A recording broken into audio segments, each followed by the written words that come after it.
coming out of my cage and I've been doing just fine. Gotta get up because I want it all. Hey, hi everybody. What's going on, everyone? No topless redeem. Well, I didn't make that one. Interesting. It's very broken, by the way. I last minute this. I did this last minute. It's very broken. It's very broken. Look at it. Yeah, that's like properly rigged, right? That's like properly rigged. Anyway, welcome in, everybody. Hi, my name is Sclimbo from Sox VTubing Agency, certified self-improvement VTuber, and welcome to our first post 2.0 just chatting and fitness stream and react stream and Face of Mars. Everything. You hit me. Wow, you hit me with everything, huh? You took my shirt off too. You took that off too. It's very Jingle Keys. Yeah, it really is. Everyone's learning how to use the redeems again. Don't worry, it won't be this crazy. I promise. Yeah, whoa, 1 billion redeems upon ye. You gotta save these guys. You only get limited per stream. Fair warning, you only get limited per stream. So if you blow the yummy snack now and the uh-oh now and everything now and the durst, you're not gonna have it for later. Flabber already got hit command. We hit Flabber at the beginning of stream every time. Anyway, okay, I'm gonna make a better version of the Durst hat. I ran out of time. I worked. All right, let me tell you how. I hope everybody had a good yesterday, by the way. Let me tell you about my yesterday. Hey, wow, Pup, welcome in, everybody. Also, I hope you had a wonderful day. Yesterday was supposed to be my house chores day, right? So I did my house chores. I was like 3 weeks behind on like mowing and weed whacking the lawn. So I did that. I got all dirty. My new shoes are all messed up. I was like, ah. And then I did my laundry and I got my groceries. And I did my meal prep and I cleaned the whole house. I kind of like tidied up, right? Like cleaned all the surfaces, cleaned the floor. And then some glass broke from my friend, like broke some glass. Flabber isn't audible. It should be. I think that was just a fluke. Because I tested it earlier and it worked. So I think that was just a fluke. But yeah, then glass shattered. And I had to clean up all the glass with my friend and stuff like that. Right? And then we had an SVA meeting. It was a good meeting. But we had like an all hands SVA meeting. And then I had a talent meeting with Ed2 after that. And we stayed up late talking. So I basically didn't get to do anything besides that. And then this morning, I woke up early. And I didn't go outside. I worked all morning right up until 10 minutes ago to make sure everything I promised was going to be ready was ready. And I haven't even showered. It's been busy. But we kind of caught up on stuff. As you can see, we have a limited semi-broken Durst redeem. You guys can take my shirt off now. What else? There's other things. Okay, you take my shirt off. There's a Durst redeem. Oh, I did an audition for something this morning. I got a bunch of lines to a bunch of people that I need to record. I reached out to the one-on-one training clients. So if you got reached out to, actually everyone got reached out to. So if you asked me if you could do one-on-one training, you should be reached out to one way or the other. I either had to say yes, you're in, or sorry, I got too many slots right now, and I'll get it to you later. And then I fixed the redeems and some of the alerts. I moved them around a little bit and enabled some again. And then what else? I did like a bunch of other stuff too. I messaged like 40 people this morning, just like for various catching up on messages and stuff like that. And I edited YouTube shorts. So we're back to YouTube shorts every day. One went up, the first one of 2.0 actually went up a few hours ago. And I think I have through the rest of the week already. So I did a lot. And now we're here. Now, the downside of that is I didn't have as much time as I would like to have prepared stream today.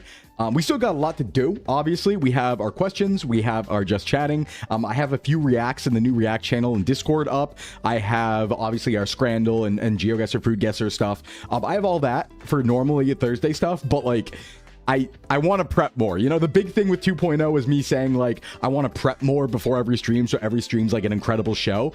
That I had to be limited on today because I was doing everything this morning. But we're kind of getting caught up. We're kind of getting there. It's like maybe a couple more days and I'll be like on a new schedule, right? And then I have to start thinking about like long form videos and all that stuff. God, I have so much to think about. There's so much to think about. But hey, hi everyone. Thanks for I see you chatting. I'm reading chat. Good morning, everybody. How have you been? I hope you had a good day yesterday. Half a year already is crazy. Half a year. Since what? Vex is giving you that every day. Giving me what? Hey, Common Rider Hydra. That's a cool name. I love Common Rider. Hey. Okay, let me, oh God, it's going to be hard to, let me, been sweaty? Hey, me too. Let's see, Scrandle. A coworker recommended Anthropium to me, where he gets origin and time frame of historical objects. Ooh, that's like right up my wheelhouse. Liz, hold on, I'm opening that right now. What's it called? Anthropium? Hold on, I want to open that. Wait a second. Anthropian sounds like something else. Is this a trick?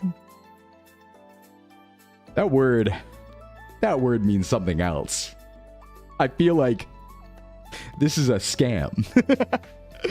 You guys are trying to get me. If it's a trick, you've been tricked too. Okay, yay. Oh yeah, no, it looks real. All right, nice. I thought you guys were trying to make me like do some anthro stuff. And I was like, yeah, I wouldn't put that past you, to be fair. I wouldn't put it past you. But hi, everybody. Welcome in. Welcome in YouTube side as well. What's going on YouTube side? Hi, YouTube. I'm working hard to integrate you guys soon. Probably soon. Gotta get you on MetaZoo and Metaflora. Oh, I used to do this thing called... Oh, God, what was it called? It was like... something by iNature, and it was like a Pokedex in real life where you could scan like plants and animals in real life and you'd get like a Pokedex of sorts. That was really cool. I kind of stopped doing it because it was like using up data, taking photos and uploading them and stuff like that, but it was a really cool service. Okay, let's say hi to everybody, tell you where we're at and all of that stuff, and catch up on all the redeems. Hey, Zeno on the YouTube side, what's up? I need to catch up on everything so we can start talking. So the plan for today, just for anyone who's new, and I made a Twitter post about it, just for everyone who's coming in who's new, every Thursday we do a Just Chatting stream where I yap forever and talk to you guys about anything forever, and then we also answer fitness questions. So fitness and nutrition, really questions in general. You can ask anything and it's anonymous. We have a marshmallow for that and we use it every single week. So if you want to submit to the marshmallow, you can ask a question. We already got a couple questions in there. We will be pinning that in a moment. We'll pin that in chat. So it'll be basically the marshmallow link pinned in chat, and then we'll, as we go, answer fitness questions, nutrition questions, help people out, because even though I'm doing the one-on-one training, I still want to talk to everyone and like help people out where they need it. So yeah, we do that, and then we usually play geography games. So we usually play like time guesser, food guesser, what else, Scrandle. We play well, we're going to play this new Anthro one or whatever that is. We're going to play that. We show off new stuff. We do react. It's like the kind of whatever day, right? It's like the do everything you want to kind of day. Free stream, you know? I'm free streaming, you could say. I'm free streaming. Okay, let's catch up.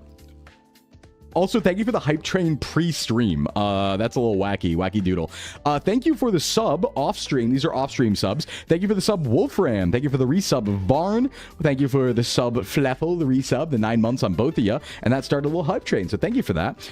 All right, let's do this. Let's go down the line. Welcome in, Ayoto, Amelia, Tufo, Stay Bright, Varn, Feral, Mint, Double A, Frost, A12, Reynold, Janon, Orcus, Tyler, Binka. Tyler, thank you for the 145 streak. Goodness. Ibutsu, Fleffel. I said that hi to Fleffel already, but that's okay. You can have two highs. Morn, Shadowbendith, Zeppelander, Bellona, Chip, Nindessa, Orpheus, Momo, Duntum, Little Crow, Tuxedo. Thank you for the 75 streak, Zep. Zabraf, Calypto, Tux, Just Call Me Tex. Thank you for the streak. Real Wolf, what's going on? What's going on? Div, Woozer, Double A, Proj Zero, EC Fireworks, Lunar Moon, Ayoto, Wiskowser, Tyler, Chi-Chi, Div, your baby teeth. Really? My baby teeth? Thought I got rid of those. Huh. Wild Pup, Berendi, Freenum, I pronounced it wrong, sorry, Free. Freenum, Pinky, Mario, Ketoro, hey, what's up, Ketoro? Trent, Shiba, Nimao, Saito, Kinesis, Toffee, Vex, thank you for the 30 streak, Red Menace, thank you for the check-in, Surd, and welcome in, Irv Sona. Okay, that's everybody. It's not puppy teeth. Hey, Grin, what's up? Okay, now we're caught up, and now we can also get this out of the way. Where are we today, everybody? Where are we in this wonderful world of ours? Let's take a look. Whoa. Everybody, a unique location. Birmingham, not Birmingham. The Middle East part of Asia. Please be America. Well, Min says, oh shit. Ooh, do you have an idea where this could possibly be? It does look cool. I feel like the trees can kind of give you a hint as to how north we are. You think Brazil? Moai Q, and that's different. Philippines, says Binka. I don't know. I think the trees are giving a little north, don't you think? Giving a little north. South America. It's a valid guess. We are, in fact, in Havre Saint Pierre, Quebec. This is a northern island in Quebec, right at the Atlantic coast, called Havre Saint Pierre. Welcome to North America again, everybody. Happiest man in Birmingham. Not warm, not warm. Congrats on the new model. I've heard about you previously and saw VTA Mini Lads watching your debut. Oh, yeah, Irv. Thank you for coming by. Yeah. So, welcome to North America, everybody. Very North America. It's Quebec. It's Quebec. Let's give the points out there to North America, I guess. Boom. North America. There you go. How about it? Okay. I think that means we're caught up on all the stuff, and we can talk about words and things now. And we can talk. Hong Kwang Ki. Sorry if I mispronounced that. Hong Chi. Thank you for the streak. Thank you. And hey, Hydro, what's going on? Wee baguette. That's different. You lucked out missing the best because I was getting up 15k on the wrong zone. Yeah, sometimes your best bet is to hold off on betting, you know? Fun fact, this is technically France because Saint Pierre and Miquelon are French territories, huh? That's cool, but it's still on the North American shelf, so ha, gotcha. But it's fine, you're Quebec, that was right. Oh, okay. I like poutine a lot. You know, it's the most American Canadian food. Tricky Wolf. You would think that like French fries, cheese curds, and gravy is very much an American food, right? But it's a Canadian food. I think we deserve that one though. I think we should take it. Hey Fuo, what's up? Good morning. I think we should take it. Film, it's fitness day. Where's the hog shirt? Oh, don't worry, we'll get there. We'll get there, Scab. Once we actually go to fitness questions and stuff, we'll get there. We'll get to the hog shirt. Who's a good boy? Is it me? I hope it's me. I was so good. I was so good this morning and yesterday. I was so good. Yeah, you wanted to try poutine? It's me! Poutine's so good. I went to Montreal once and I stayed in a hostel for 3 days and like hung out with random people. And I went and ate poutine 3 times a day. Really, that's not a joke. I ate poutine 3 times a day. Poutine or something like that. Also, the only reason I think I'm right, you pronounce it Quebec, not Quebec, right? Or Quebec? Isn't it Quebec? I was told it was Quebec, but that might have been from someone in Maine, and they're generally wrong about those things. Was it very hostile? No, somebody offered me cool brownies in the woods at midnight. But I thought they were just normal brownies, but they weren't. I didn't have them, though, because I knew better. I was smart and good. But hey, Corvui, Wafflix, and Irv, thank you for the check-ins. Hi. But I was good. You know, I had that thought. I was like, why is someone offering me brownies at midnight in the middle of the park and the woods? That's not normal. And I was like, oh, these are fun brownies. I get it. We submitted his K1 visa already, so now it's the waiting game. Ooh, did I miss something there, Vex? A visa? What's going on? It's fun walking in Ontario and people will walk down the street with just a bong. Mac and chicken poutine is popcorn chicken and mac and cheese. All right. Tux, we can't be talking about good food this early. All right, we can't. I want you guys to know that I once again held off and didn't get a pizza after stream yesterday. I ate normally. I was being good. So, because of, hey, Grumptopus, what's up, Grumptopus? So I was being good. So listen, you can't like bait me into having a yummy snack because I didn't have a pizza yet. So I'm liable to. Okay, and I know Domino's has a deal right now, and I'd have to order it twice. So, oh no, I have to have Domino's twice. Oh, holds up cue card saying I am food motivated. I do. I need a little like toggle for that. You got some hot, fresh pizza right out of the oven. The only thing that's going to save me on this stream is I like slammed apples beforehand. I had like 3 apples back to back right before stream. So like, I'm just expanding my stomach. I've already eaten like a lot. What did I have today? I had my fiber cereal, and then I had 2 bagels, one with salmon and one with eggs, both with cream cheese. And then I had 3 apples. So yeah, I've also totally given up, and I'm now making brick and bagels as well. I just eat 4 bagels a day. That's just what we're doing now. It's cheap though. So it works. It makes sense. But yeah, what's up everybody? Hi. I'm glad to have you here. I'm happy to see you here on Thursday. It's a good yapping day. We can talk about whatever. So if you have like things to talk about, you can bring them up. We'll just talk about whatever, you know? Also, Mint or one of the mods, if you could you pin the marshmallow in chat? I think it's getting to be about that time where we can start answering questions and start taking them at the very least as we accrue them. Sclimbo getting hit by another car because he saw a roadkill. I like wood. I like would eat roadkill if I prepared it right. Was the McCurley hard? I'm thinking about trying it today since I don't have dinner planned. Yes, it was objectively difficult, but a lot of that was because of the time limit, and a lot of that was because of how I tackled it. I would highly recommend to split up the Diet Cokes and the milkshake. Do not have those together. Like, Crelly has a video on how to tackle it where she says, oh, do the fries with the milkshake and then do everything else like after. Do that. Do that. Hey, Reckless, what's up? Don't do those back to back. You create a bomb inside of you. It's evil. You gained 100 pounds by hearing pizza. Yeah, big inflation moment. Big inflation moment. But yeah, so that little link pinned in chat, everyone who isn't familiar, is a marshmallow. You can ask me questions anonymously, and I will see them right here. So if you have any questions about fitness, nutrition, your routine, something specific, or just a general question, you can ask it right there, or a question about anything, really. You can ask it right there, and then I'll answer them. But we usually take a little bit, just fair warning, because we yap and then do them all at once usually. So they accrue. We let a few accrue, you know, all to be said. Hey, Scram, thank you for the 5. Thank you for the 5 streak. Thank you. I was so fast, chat moved on me. Yeah, I'm like, it was hard to read chat at the beginning of the stream, which I appreciate greatly, everybody. I'm sorry if I missed any messages that were important. Feel free to say them again if you wanted me to respond to something. You recently moved to a deeper dungeon chamber. Now I need to figure out calisthenics. Right, Vernon, you're always trapped. You always are trapped in the abyss. You're stuck in the abyss, and you're always like getting out barely to watch a VOD or something. I hope you get out. I hope you get out of that super dungeon you're locked in. Ideally, you don't want to be there forever. That would be very bad. That would be very bad. So don't get locked in the super dungeon forever. Got to hit the gym after work. Hell yeah. This cut's killing you. Yeah, cutting it's hard. Oh, it's hard. It's really hard. Just a clarification, cutting in a fitness term means losing weight. Let me make that perfectly clear. If you ever want slow modes, you don't miss stuff, let us know. Nah, it should be fine. It should be fine. I just missed some messages like right at the beginning of stream. Ooh. Thank you for putting my thing back on. Thank you. I just missed some messages at the very beginning of stream, but you can always say them again. Hey, Sin, what's up? It's a maze, but you're good with mazes? I'm not. That's a puzzle. Puzzle hard and bad.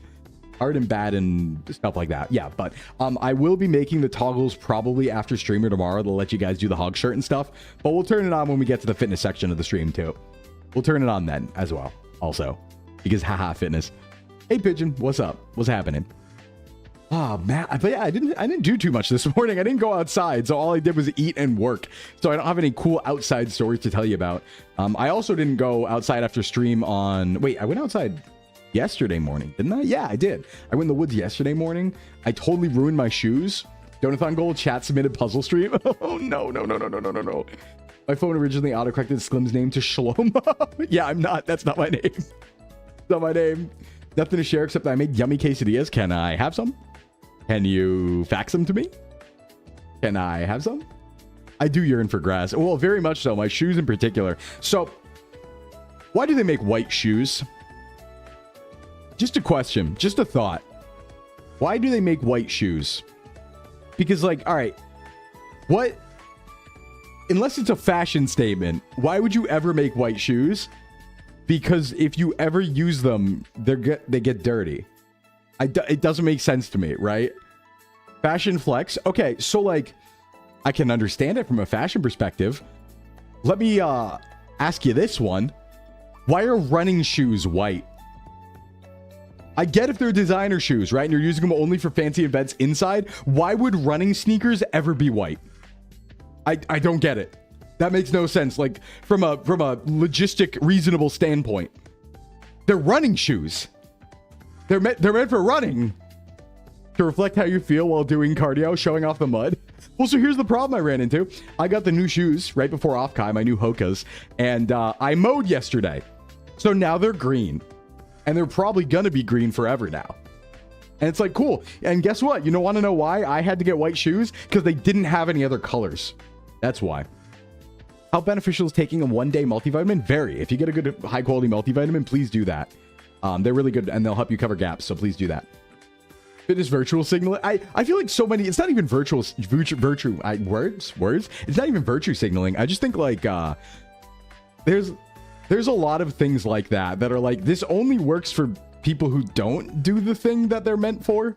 right? It's like the same as my complaint about phones being too big, where it's like phones, there are no small phones, which the only conclusion I can draw from that is that nobody is running with them in their pocket anymore. Like that's just nobody's running, or nobody's carrying their phone when they run, because you can't fit a phone into modern pockets while running. It just doesn't happen.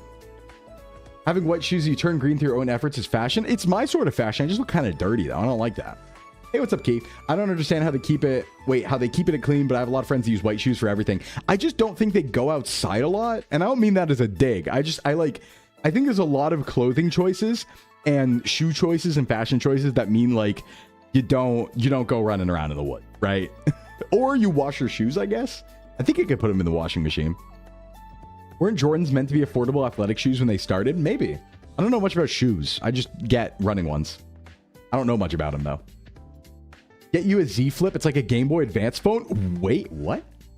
Well, okay, so if it's a flip phone though, the problem with the flip phones is I don't trust them.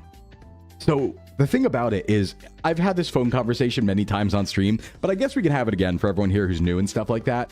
I really miss small phones. I really miss small phones. I think it is ridiculous that we don't have any options for small phones.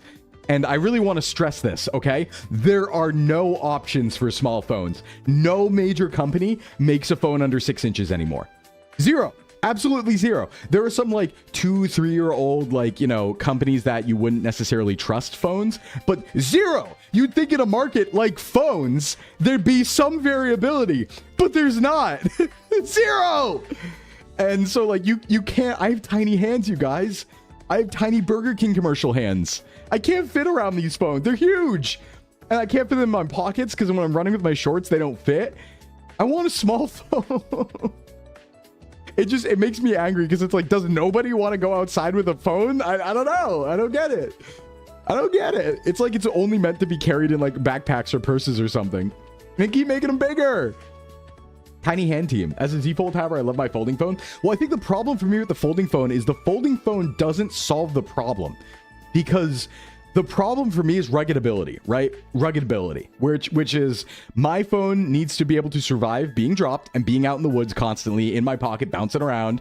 And if it falls out, it needs to not break because it's going to fall out sometimes. So the problem for me is like, I'm so scared of the flip phones because they all have screens on the outside. And I don't trust that I won't destroy them immediately, right? Like, I don't trust their durability yet. Modern phones are better weapons than a brick. Yeah, tiny baby hands. Discrete phone to film your lifts instead of a big iPhone making it obvious. Yeah, I think the ideal phone size was like 2012. I think that is the peak of phones. Hey, Matthew, what's up?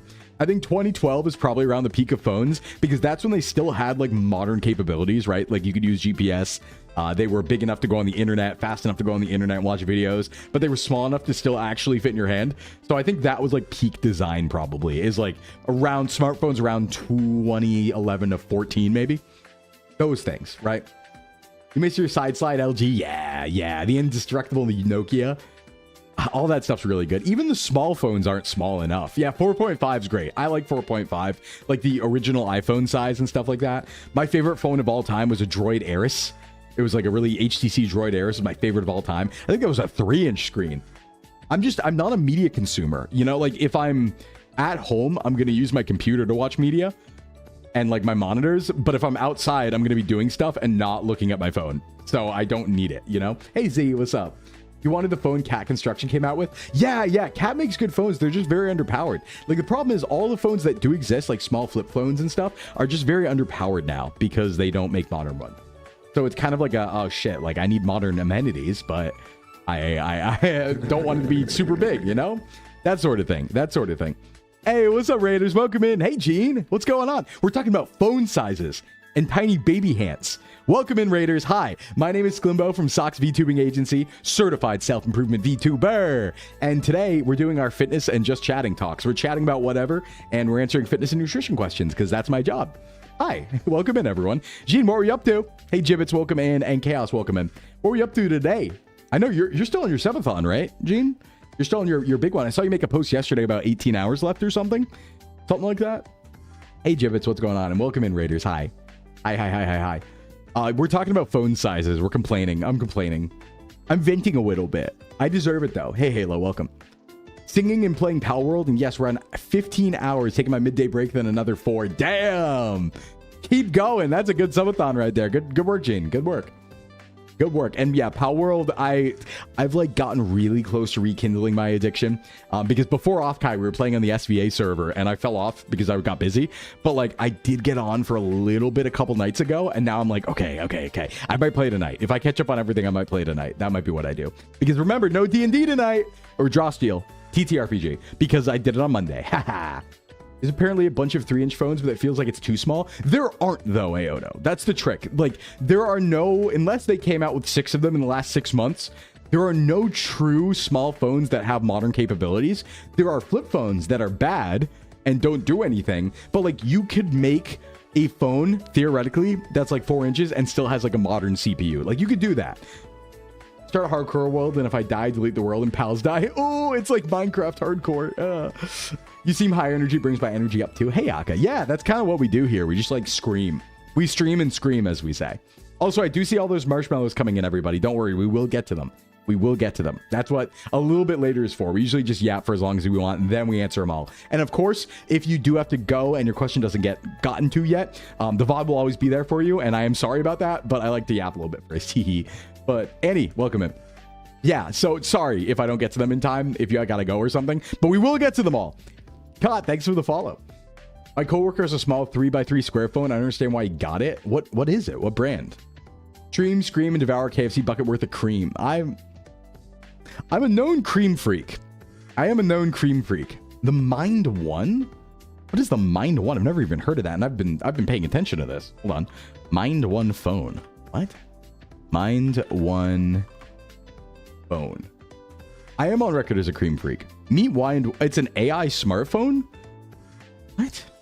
What does that mean? What does that mean? What is that? What word? Like, what do they mean by AI smartphone? What does that even mean? Card-sized AI smartphone with built-in internet. Well, I don't like the AI part. Not one bit, but what is this? Mind One Pro pre-order. It's just a little tablet. Why is it an AI smartphone? Okay, it's AMOLED. AI OS.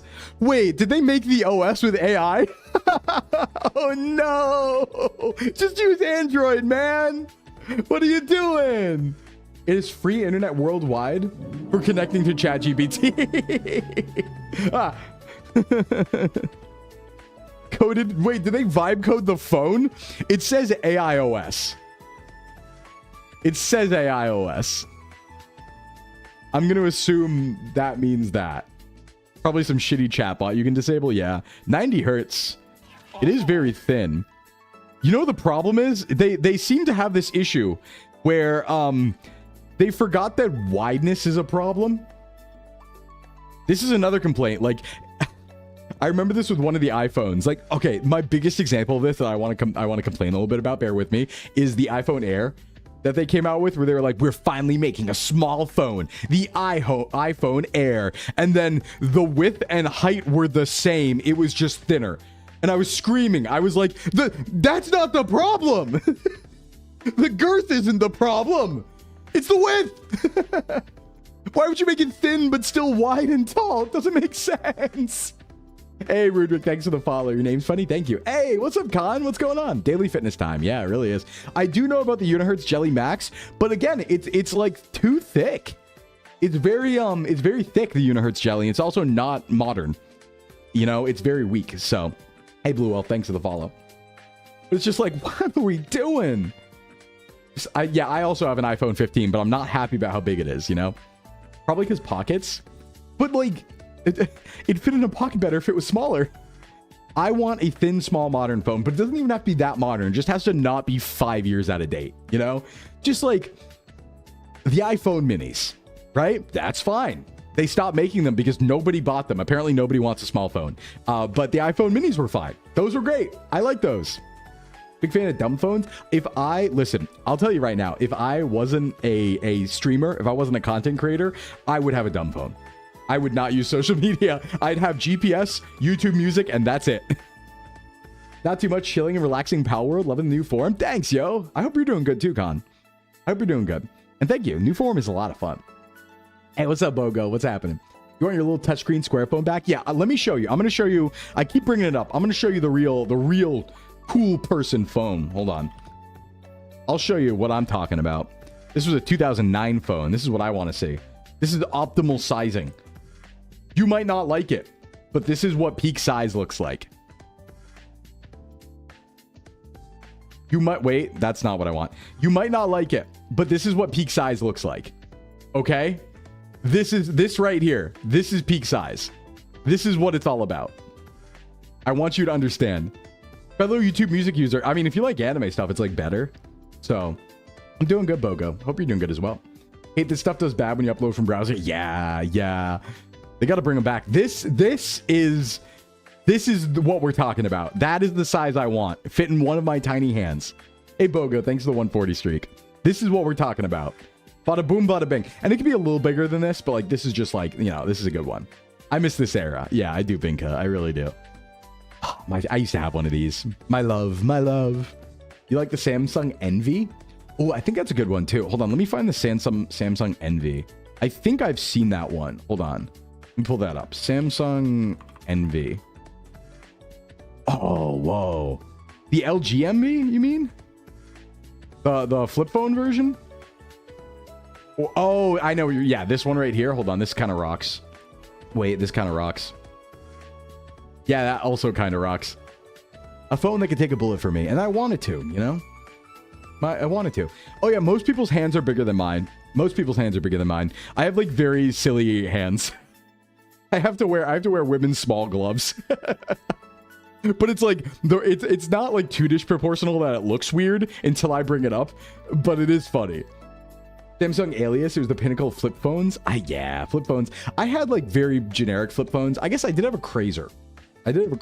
But tiny Sclim hands. Are you a raccoon? I just got my little paws. My little paws. Hey, Francie, welcome in. Got my little paws, you know. But yeah, these rock. Yeah, I have to wear small gloves. I love Razer. Zina, thanks for the follow. The Commodore callback 8020. What is that? I think I might have heard about that. Commodore callback. Hold on. Commodore callback 8020. What is this? The callback 8020. Ooh! Oh, that's clean. I don't know why it would be Commodore, but I didn't know they made phones. But like, sure. Well, hold on one second. I lost calibration. Recalibrating. Hello. Hello. There we go. That's better. Look at that. That's pretty nice. The LG KS360.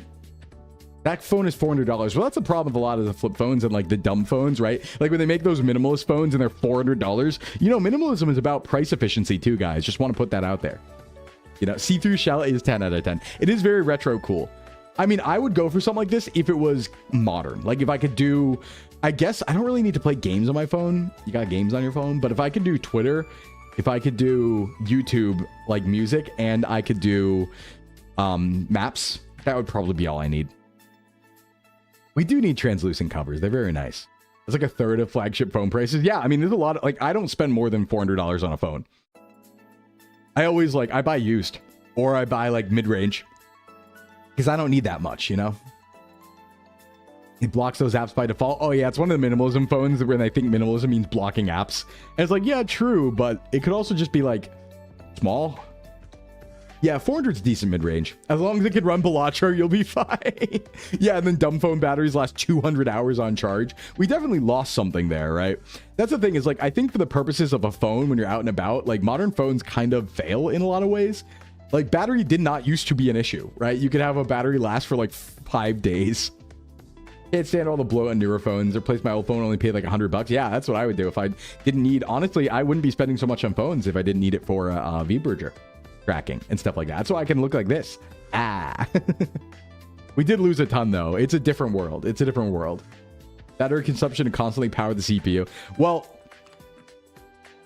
I have there's one thing about that. I have like a very strong opinion. This is one thing I think is absolutely ridiculous, and it's like marketing stuff that I don't know why they decided to do this, because it's unironically like a bane on phones. But hey, 4K screens on a phone. Let's talk about it. Let's talk about it. You know what's cool? You know what's really cool?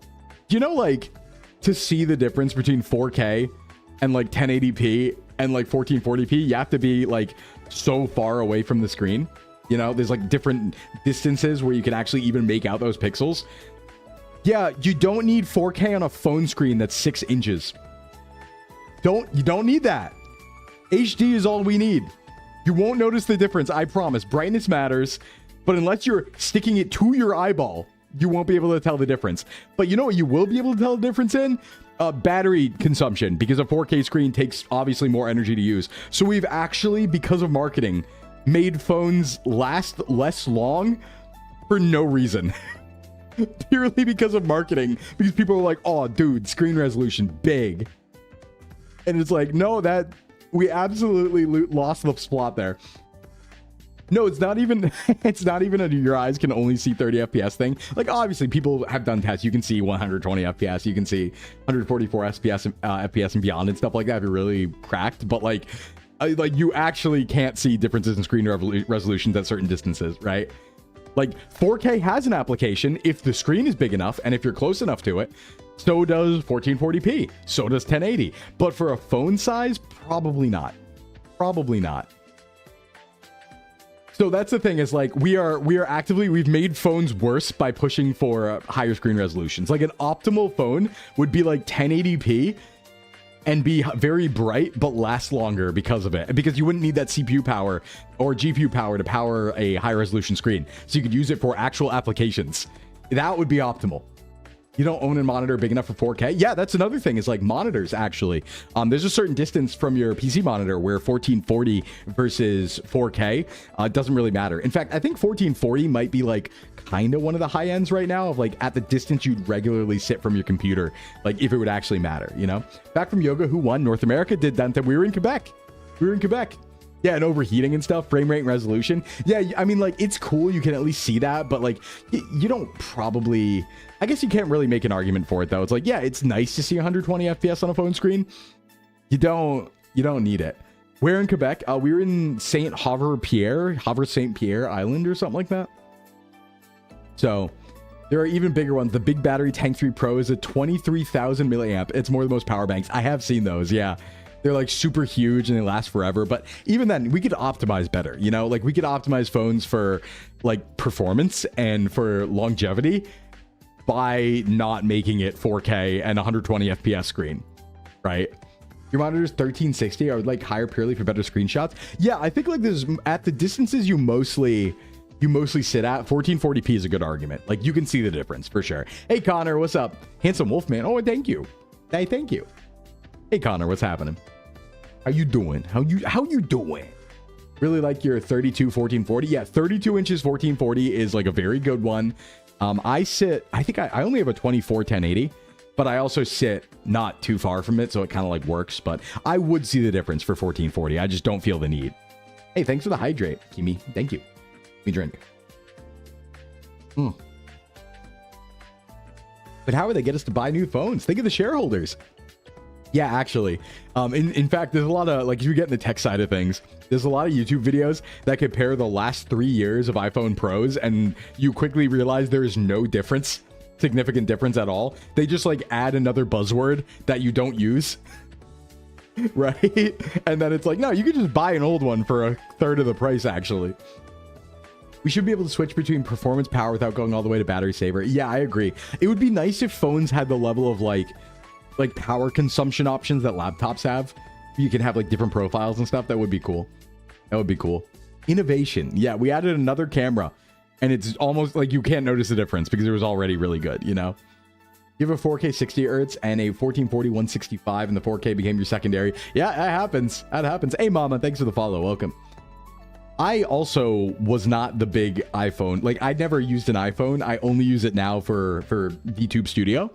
But I never used one when I was younger. I was Android and I liked small phones. But honestly, like, yeah, iPhones are pretty good. Mine lasted a great... I was using an iPhone 2020 SE for 6 years. And it lasted great. It was like a reasonable size. The only reason I even got it back then wasn't VTubing. I got it because it was the only small phone on the market at the time. Somehow Android, despite being open source, had 0 small phones, but iPhone did. So I was like, yeah, all right, I guess I'm gonna do Apple because that matters, you know? Your new phone is an AI buddy, so make the AI good with double AI power and we'll dox you. Yeah, actually, I had one of those moments this morning. What was I talking about? I was talking about a song, and then I opened TikTok this morning and that song came up in like a short, and I was like, because I said it out loud. I didn't search it yesterday, but I said it out loud on a voice call, and then suddenly my TikTok first thing shows me that song, and I'm like, interesting. The 6S is only now going out of style because apps stopped supporting the phone.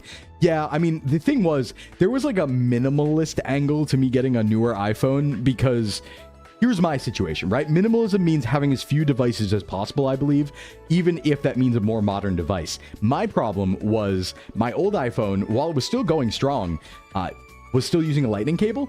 And that was my only device that was still using lightning cable. Everything else I owned used USB-C. So I could have one charger for everything if I got rid of that. Now, on top of that, I needed a more modern iPhone for VBridger. So I would have had to get a whole separate phone for VBridger because the modern tracking is only in I think iPhone 11 and beyond or iPhone 12 and beyond. So it made the most sense, even from a minimalist standpoint, to get one device that was newer so I could combine all those things into one, basically, you know? So that's kind of why I did it.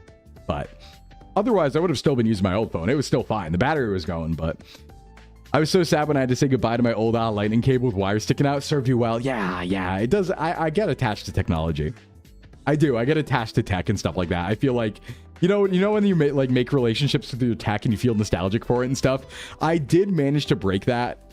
And I did sell a lot of my old technology, but oh God, I had my old gaming laptop from 2010 all the way up until about a year ago. And I just held on to it and it still worked and stuff. And I was like, my friend, he was my friend. It helped me through so much, you know? Are those real shadows on your model or painted on? Probably painted. I didn't add any shadowing in VTube Studio. I can do that, but I don't think I did. So you're on iPhone 11 for the VBridger for 5+ years. Yeah, I just unfortunately got the one right before that. So I was like, oops. Travel laptop. Yep. I mean, this is my travel laptop. I stream. I only have one laptop, right? One device for everything. And it's 14 inches. So I stream off of it here. And when I travel, I stream off of it there. We have seen the limit of it now, though. We know that we can't play Power World with the model. So oops. But it's okay. Now I have other reactives and stuff I can use. So it's fine. It's fine. The most common thing I see is people not cleaning the filters on laptops. Yeah. It's well, I like telling people how it's 14 inches because it's small. It's smaller than a normal laptop. And I feel like that's even more impressive because it's ooh, look at me. My laptop's small and it's still running VTube Studio perfectly. Ooh, right? So I feel like it's like my, when people say laptops aren't good, it's my counter argument. That's why I keep bringing it up. You blame childhood movies for making us believe inanimate objects are sentient. That's so fair, Kuma. They did kind of do that to us a lot, huh? OnePlus isn't a thing anymore. Yeah. You shouldn't clip anything out of context. 16 inches is the average. Oh, well, 15.6, Kuramara. Let's get it accurate here. It's 15.6 screen size. 14 is great portability. Oh, yeah, it fits in a backpack. Not even a wide backpack. It fits in a normal length width backpack. Not the size that matters. If it can run VTube Studio. True, that is true. Would you put a new laptop on Throne so you can play Power World? Yeah, but I think I can get away from it for a little bit. I think I can get away from it. I think I can get away with it because we're kind of probably not going to stream Power World again. And even if we do, we can still just use a reactive instead or use the old model for that stream. So I still haven't run into a game that I can't play and stream yet. You know, once I do, I'll start considering it. But for now, it's just too good of a deal, I think. And it's going to be hard to find another 14-inch laptop right now. You got the Sclim candle? Oh, thanks, Command. Hell yeah. Someone used to say that laptop video cards are within 5% of a normal GPU's power, but I can't remember who. Well, certain ones, Scab. Certain ones. Like the 4060, for example, is within 5% of a desktop 4060 because it's the same die. So, yes. Do you have Cloverfield on your list? Do we get to see DJ Gamba? What's Cloverfield? The movie? You mean Clover Pit? Because we played that, yeah. Plus the neurodivergent trait to anthropomorphize objects. Yeah, kind of. There's a little bit of that, probably. Yeah, it's Clover Pit. Yeah, we played that before. That's a fun game. Actually, funny you say that because I was thinking about doing another gambling stream sometime soon where we gamble max and play a bunch of gambling and gacha games and stuff where we just gamble. I was thinking about it. So maybe. Actually got a pretty sick gaming laptop for $900 on sale from 14. That's kind of what I did for mine. Like mine was $850 when I bought it 3 years ago. And that was because it was open box and on sale.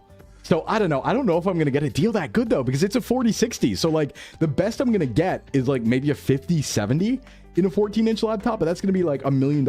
I think what I'm going to angle for is a sponsorship. Oh, hey Fuzz, what's up?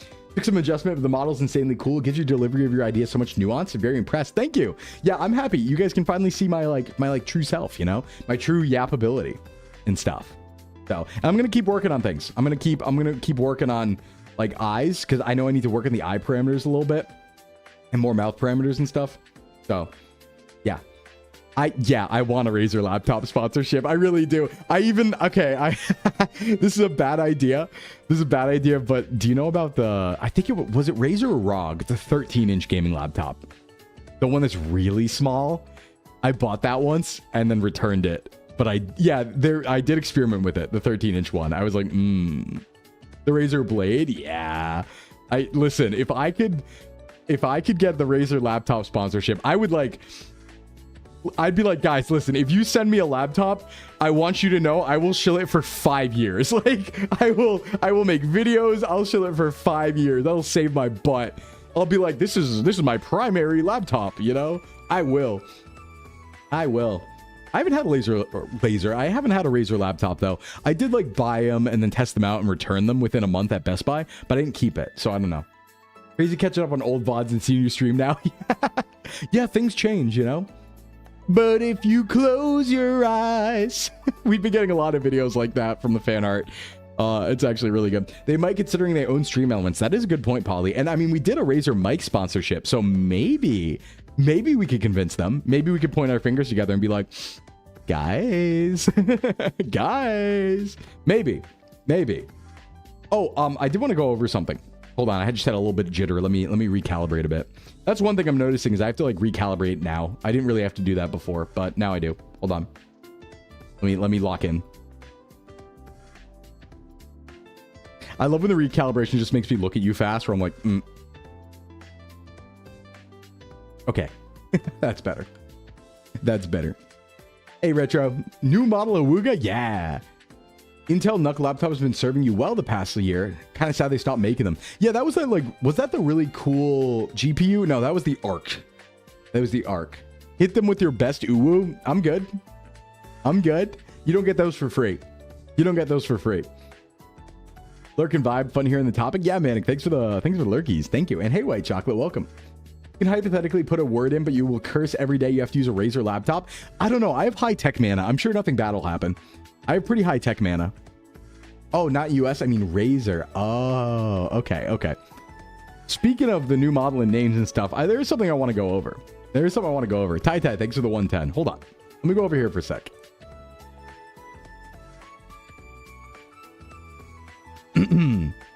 Let's have a conversation.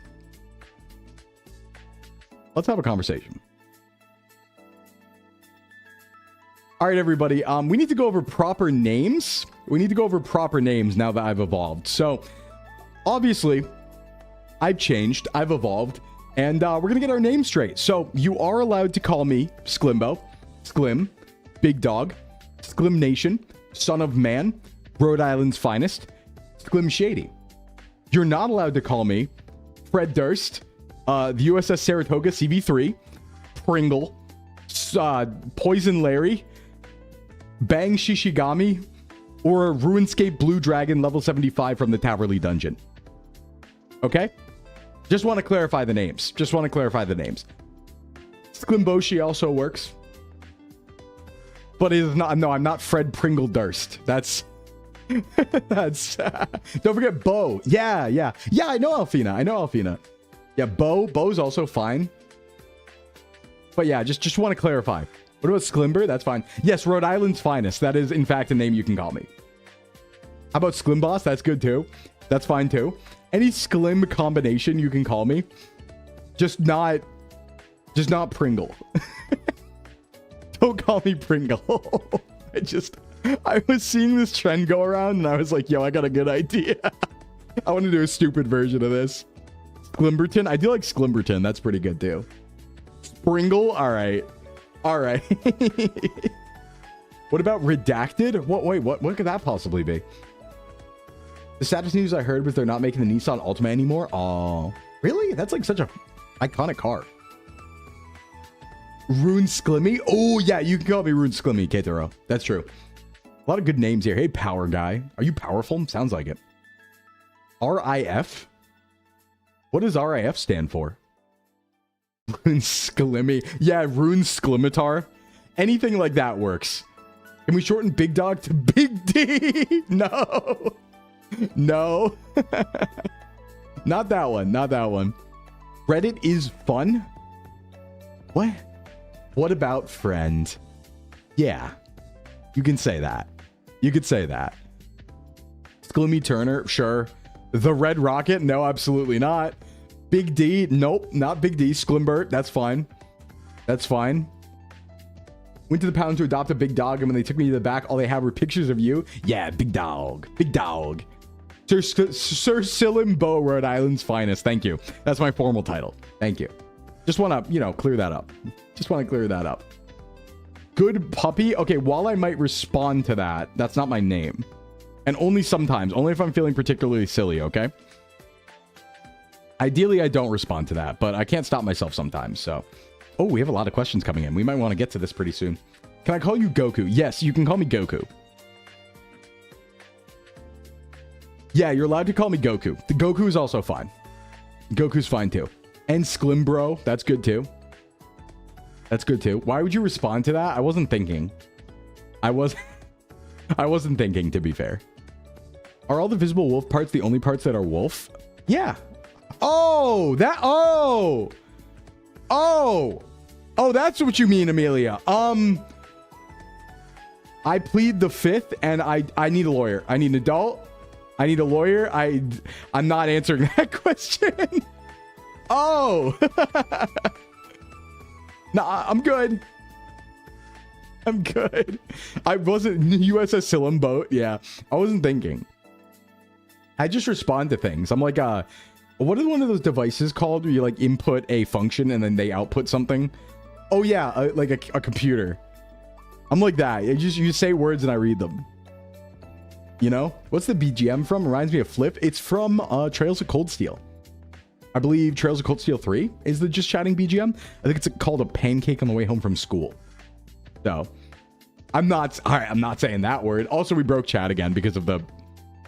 Oh God, not Trails. Oh God, yes, Trails. Oh God, yes, Trails. Yeah. Yeah, well, abs aren't a wolf part. Unless you're in like one of those cool TikTok edits, and then they are.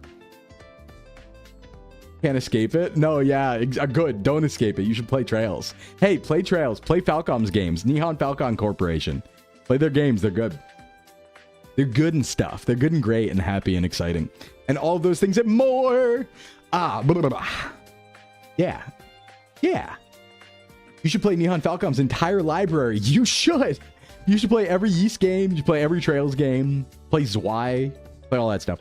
How about you play their games on stream so we can see how good your theory are? You guys don't want that. You think you want that, but you don't want that. You really do. You really don't want that. Mostly because I will go crazy. But also, I don't think you want that. Because what that's going to turn into, if I play a Trails game on stream, but you say you want to see it, but your opinion might change when you're on part 33. Stream number 33 of Trails of Cold Steel. Okay? So no. No, absolutely not. Absolutely not. When we're on... What do you mean by... Yeah. Stream 33, Trails of Cold Steel. And then we get to move on to the other ones. So yeah, no. We're the same soon for Nuzlocke, but that's dynamic at least, and I can talk over it. There's so much plot that you have to focus on in Trails, and I am not... Like, that is the anti-game, right? It's like a curse, because that is the game that I love the most, but I could never stream. Because yeah, I'd either ignore the story entirely or talk over all of it because it'll explode, or I'd lock in and actually have the story happen, and then I would go crazy and my Twitch channel would die. 5th stream in a row titled Final Trails of Cold Steel stream. Yep. It's my kryptonite. It really is. But it's my favorite game. So it's for off stream only. My love-hate relationship with RPGs. Exactly. Hey, what's up, Smiley? I'm just a random passing by or passing through reminding streamers they're loved and appreciated. Oh yeah, we get these sometimes. Thank you. I like know about all that. Yeah, I'm like good at hydrating. I'm like good at that. I didn't realize Trails was one of those games where every NPC had updated dialogue after story battles. That's one of the best things about it. I would dare to say that the world building is deeper than Tolkien. You might think that's crazy, but the script's longer. Still need a 10k point redeem to make Sclim not talk for 30 seconds. Do you want me to die? You trying to kill me? You play Trails in the Sky, and the main thing I remember is every chest had multiple dialogue boxes if you click on them after you open them. Yes, every single chest, by the way, has multiple dialogue options when you click on them. At least like 5, I think, if you keep clicking on them after you open something. Sclimbo hydrating by pouring his water all over his hog shirt so it sticks. Water doesn't stick. What? It wouldn't stick. I only breathe when I talk. Yeah, I'm just like, and then I explode and turn red. Yo, I'm thinking about that now. I could probably make like a color. Yeah, I could probably make like a coloration redeem where if I do my puff face, it like makes my face redder over time. So I look like I'm holding my breath until I die. Just like, the first thing you see. Why is there no shirt redeem? Because I haven't made it yet. And I probably won't. Listen, I'm still like a cool guy, right? Like I'm still like a super cool like bro, you know? I guess bros do take their shirts off, but like, I don't know. I don't know. I don't think it's fully modeled. I know I have abs, but I don't think it's fully modeled. I think I look like a Ken doll underneath. I don't think I have nippies. I don't think I got nippies. Well, we can show off some goods with the hog shirt, all right? We can show off some. Bro, do you want to play Emerald Blitz and take our shirts off? Yes! Well, I do want to play Emerald Blitz always, but... I do want to play Emerald Blitz. Hey, EXO. What's up? What's happening? Yo, what's up, EXO? You need to lose 20 pounds, recover flexibility, and improve my VO2 max until mid-September for a hypothetical Japan trip. What do? Good luck, Kuramaru. Lock in. That's what you do. That's what you do. Bro, take off your shirt. Bro, your muscles are looking nice, bro. Yo, thanks, bro. Yeah. No homo. Wow, this hat makes me feel real bro-coded. I'm kind of like bro-coded, huh? Yeah, I'm kind of like a cool bro. You asked a perfectly innocent question with no hidden motives. Chat was the one to turn it into something else. I want to believe you, Amelia. Deep in my heart, I have trust. Can you do a muscle man voice? Yeah, kinda. You know who else? My mom. I'm the king of this gym. You're missing the dragged out. Bro, dude, shaw. You want to go like surfing later? Like totally far out, dude. Wait, you're cooking? Hey, Beef. Thank you. It's a good hat. Big bonk due to how big the chest is. You can't have a bonk big enough, realistically. Realistically, no, you can't. We should maybe... Totally tubular. We should maybe start answering fitness questions soon. Why is that impression perfect? Because spiritually, I'm a California surfer. Deep down. There's like this realm. There's this realm. There are 2 Sclims within me, right? So I was raised on the East Coast, but I almost was raised in California on the beach. Like, my mom used to live there and considered doing that. And she didn't in the end because she wanted to stay close to like my other family. But I was very close to growing up on the beach in California, in San Jose. So I would have very much been like, hey, what's up, everyone? Like, super dubro. Random, if you're in RI, are you going to Anime NYC in a couple weeks? No, I'm not. Hey, Smilo. Yo, what's up, Smiling Donna? What's up, Raiders? Welcome in, everybody. Hey, what's going on? Hi, everyone. My name is Sclimbo from Sox VTubing Agency, certified self-improvement VTuber. What's up, Smile? What's going on? What's happening?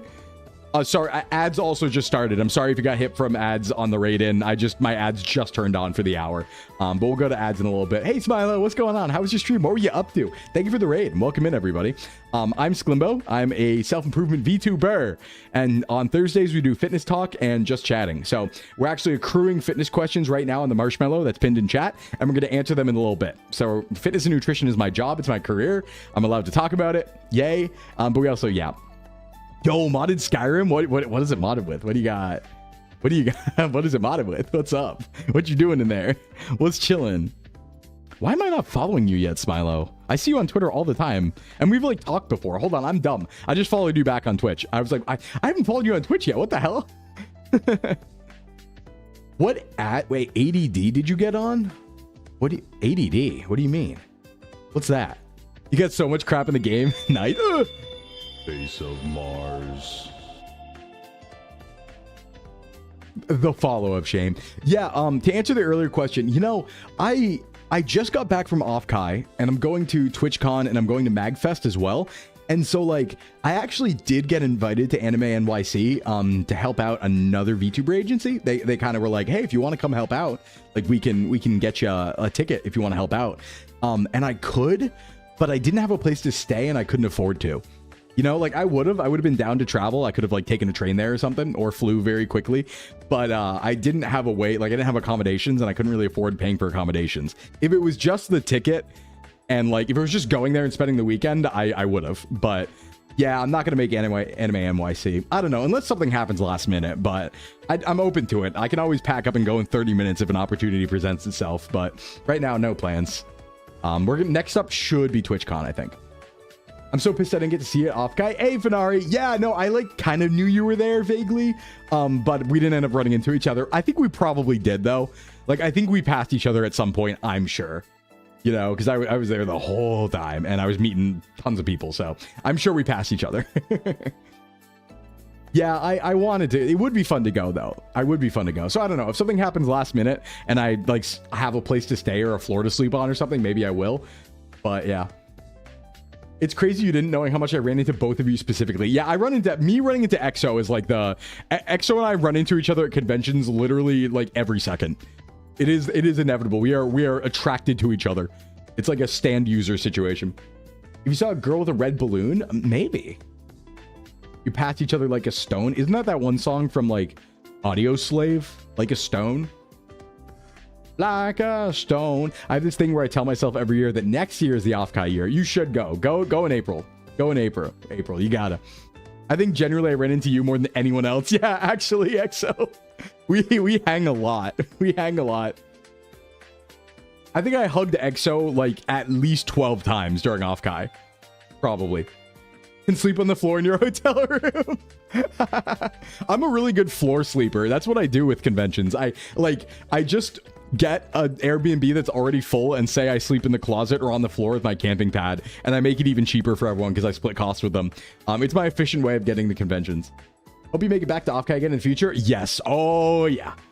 Oh yeah. So okay, Flork saying it publicly.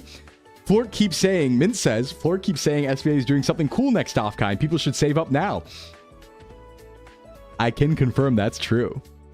You should probably save up for the next Offkai if you're a fan of SVA. You probably should.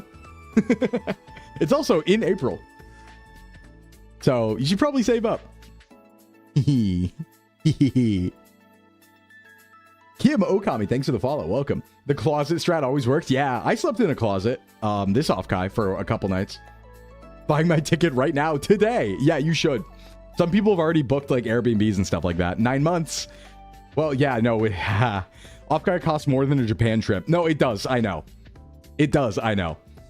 I spent $230 on Uber during Offkai. Obviously joking, but like I'm excited to have space to have people hang out. Yeah, no, I know. No worries. Haha, sin. I needed to get a lot of places during Offkai. I don't know what happened. Maybe it was because I was like feeling like, I don't know, maybe I felt like a baller or something. Usually when I go on a trip, I budget very, very carefully, where I'm like, okay, this much per day, even for a 90-day trip, I'll like budget this much per day. I have to spend this much. I don't know. Offkai this year was the first trip in my life where like I got there and I was just like, I'm just gonna do stuff. and I didn't budget, and I spent way too much. Already confirmed, I'm getting kidnapped by Lucia's community again, so I'll be going again in April. Oh, hell yeah. Hell yeah. The thought occurs to me, with the tiefling not being a coworker, your G-Subs cup is now even more of a collector's item. That is true, yeah. I think the run of that is over, though, so I don't think you can buy that anymore. Those should be shipping out soon. This is why you walk 60 miles and spend no money. The problem was, Varn, I didn't have the time to.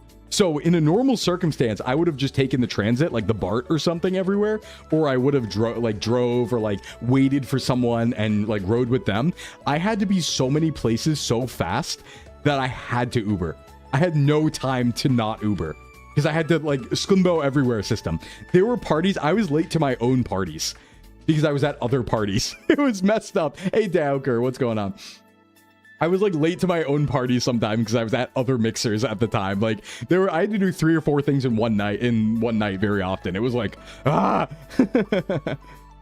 Plus everything was a little spread out compared to last year. Like a lot of the stuff was like a 10-minute drive away. As long as I never had to witness Exo's sandwich of greed. I feel like that should be something covered by per diems or expensed.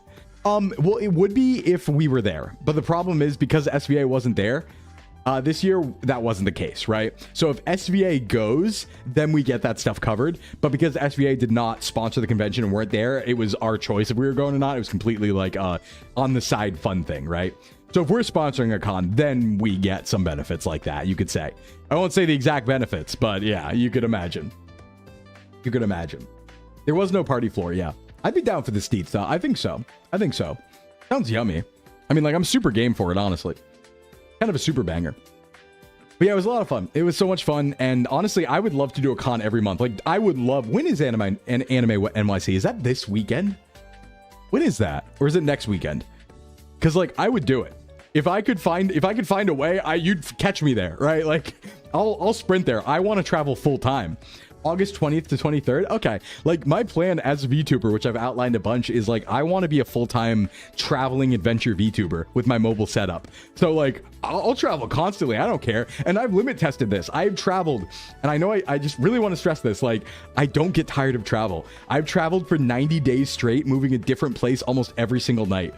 And I didn't get tired of it. Like, I just want to move, you know? So I'm so down. If I can find the means, I'll be everywhere. I don't care. I like airports. I like trains. I like everything. It's so much fun. It really is. The guy with 85 toes. Thanks for the follow. Is that real? Can you like spare some? You don't know if your bones are strong enough? Yeah, I didn't even know Otakon was happening. Oshi Uplink? Yeah, I would do Oshi Uplink. In fact, I'm actually lightly planning. I have a nefarious idea. So I was thinking like Offkai next year, right? That's in mid-April, right? That's a pretty good season to visit Japan, isn't it? What if, since I'm already on the West Coast, what if I just go to Japan directly from Offkai, or I come back from Japan directly for Offkai? Just a thought. Just a thought. Might be angling for that. Guess I keep an eye on Twitter then. Hope you can make it. Yeah, I'm going to try to, Reina. I'll try to make it to everything. Got banned from Chuck E. Cheese yesterday. What did you do? Was it the 85 toes? Because I could see how that could scare some people. Give me your travel checklist so I can choose like 10% of it and not have to do actual research. Yeah, I can do that for you, by the way. Mochi, thanks for the follow. I should do another one. It's actually been a while. I've done this trip or this stream before that was like the Japan itinerary planning trip, because I've been everywhere, where I kind of like give people like an optimal 2-week Japan trip as a stream. I should do that again and make a video out of it. That's actually a really good idea. I'm going to write that down because it's been a while. I haven't done that for like a year. So I could do that. Hey, Lurex, what's going on? How do you manage to be both Bara and cute? Thank you. I'm still a little embarrassed to have people call me that now. Honestly, I'm not used to it. But it's a good thing. I think I do feel happy when people say that. So sounds like a Concrud Russian roulette. If you just travel so much, though, you become immune because you're just moving faster than the virus, you know? You're like sprinting faster than the virus everywhere. So zoom, zam, zwing, as they say. Incredible glow up, Aniki. Yeah. I know the truth of your goblin heart, you creature. You creature. My strongest feeling about Japan is that, hold on. Suminake Mapo Tofu in Tokyo was the best restaurant I've been to in a long time. Yeah. In fact, when I was at Offkai, I exclusively ate Asian food. and I kind of felt like I was in Japan. My body felt like I was in Japan at Offkai because I was walking so much and eating exclusively Asian food. And I was like, I remember this feeling. I remember this beautiful feeling. But yeah, I only go in spring, but I think it's a good trip to angle for, especially with all the events going on. So just to get you guys up on all the events we're going to be doing, I actually talked about that a little bit with SVA last night. I did say it on stream, but I'm just going to say it again for upcoming Sclim events, big Sclim events. So I know the RP servers are probably going to happen sometime soon, sometime in fall or winter. So we're going to be doing all the big RP servers if we get invited to them. Everything. I will do every single one we get invited to. And then on top of that, we're going to do my birthday on October 5th. So I'll probably have like a big birthday marathon stream or something. At the end of October, we're going to do a Halloween event. It's going to be an overnight radio show. Very cool, like coast to coast AM thing. At the beginning of November, we're going to do SVA's anniversary for Gen 2. That's our first anniversary. So I'll try and do something with Malfi and Addy for that. And then there's something else in November, I feel like, but I might be crazy. Oh, maybe not. Then I want to do some Christmas stuff, obviously. But yeah, I think that's the plan. I think it's the plan for like the kind of the rest of the year and stuff like that. Time is flying, yeah. And fall tends to be the busiest, I think. In my experience in VTubing, fall is the busiest. Fall and Christmas, because it's like winter events. And I don't know, I feel like a lot of servers end up then. A lot of big collab servers end up then. Maybe it's just people like back from college or something and they want to like hang out. But yeah, I expect Adventure Ascension Season 3 to be sometime around then. I don't know, but I expect that. And then, I don't know, I haven't heard anything about VTRP, but it will have been a year. So, in December, so that kind of makes sense, you know? So, I don't know. That's a guess, though. I have no inside knowledge about that. I haven't heard anything, but I guess that could happen. And then maybe there's some other servers. I know there's like VSMP that happens at some point. I know there's some other stuff. But yeah, we'll see. I like RP servers, so whatever we get invited to, we'll play too. There's going to be a lot of Sclimbing coming up. It's going to be a lot, and I'm very excited for it. Like, I don't know, I'm just happy. I'm so happy to be here and be back and stuff like that, and like be New Horizons mode and full time, and just like you wake up every day and you answer all your messages and be like, VTubing! Yeah! And go to cons. Oh, right, November's TwitchCon. That's what November was. November's TwitchCon. That's what it was. And then I think January is MagFest. One of those. Oh, also, we're going to have a lot of meet and greets virtually at convention. So even if I'm not going to a convention in person, I very much might be doing a meet and greet virtually where you can come say hi to me. There's a lot of meet and greets coming up. Can't say what yet, but there's a lot of them. So, and there's some cool ones too. Oh, duh. And at the end of maybe September, I might be doing the IRL thing I've been hinting at. There's that as well. Sclimvitational, a Sclimvitational event. I'd like to start running events too. I gotta not be a dork about that and start, like, I feel like, will you be at Offkai in April? Yes, I will. Absolutely. 100%. Not even a question. Not even a question. I will be there. I will be there even if I was in debt to go. So yes, I will be there. But yeah, SVA's might be going. Who knows? I don't know what Flork said, but I gotta be careful.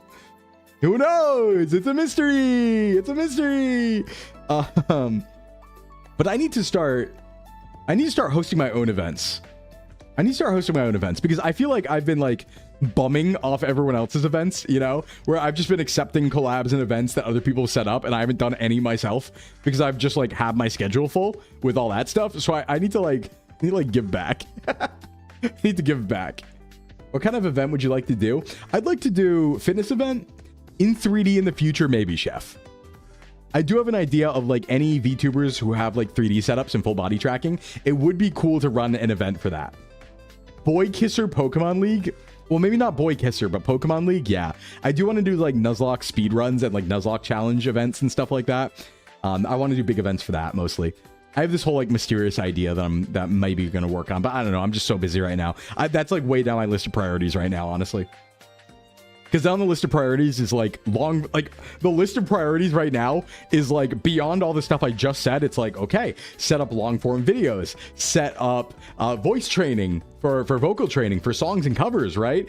Set up events of my own, set up collabs of my own. It's like there's set up the IRL stream situation. There's a lot of things on the list. We'll get to all of them eventually, but not. Oh yeah, and there's a Cobblemon thing at some point, I think. We'll get to all of that eventually, but like, we're gonna be here a while. We'll talk in like, we'll get to it all eventually. Setting up a Soul Link or a Pokemon-centric archipelago would be fun. Yeah, archipelago is cool. I kind of have the idea of doing like, kind of like hosted Nuzlocke challenge-like events, right? Where it'd be like speed runs in Nuzlockes or like progression speed runs of how far people can get in one run, and have people compete and stuff like that. Things like that. Or I'd get like a whole list of VTubers to like cycle through and host those events.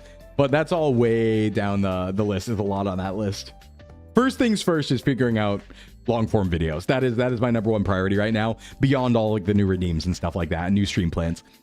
Okay, everybody, we're gonna take a break. We haven't taken an ad break yet, and that was a mistake, so we're a little late on that, but let's go ahead and do that. I'll be right back in 4 minutes, everybody. As always, we take an ad break on stream because I don't want people to get hit by ads, and the way I do that is I use the queso method.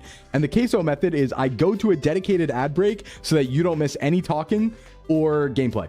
So we'll be right back in 4 minutes. We have a screen for this, and I will see you on the other side. Get a snack, stretch, use the bathroom, all that good stuff, and I will be right back. All right, see you on the other side. BRB.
Okay, welcome back, everybody. Hi, thank you for sticking with me through the break here. I'm thinking it's about time we start answering these fitness questions. First hour and a half or so is down.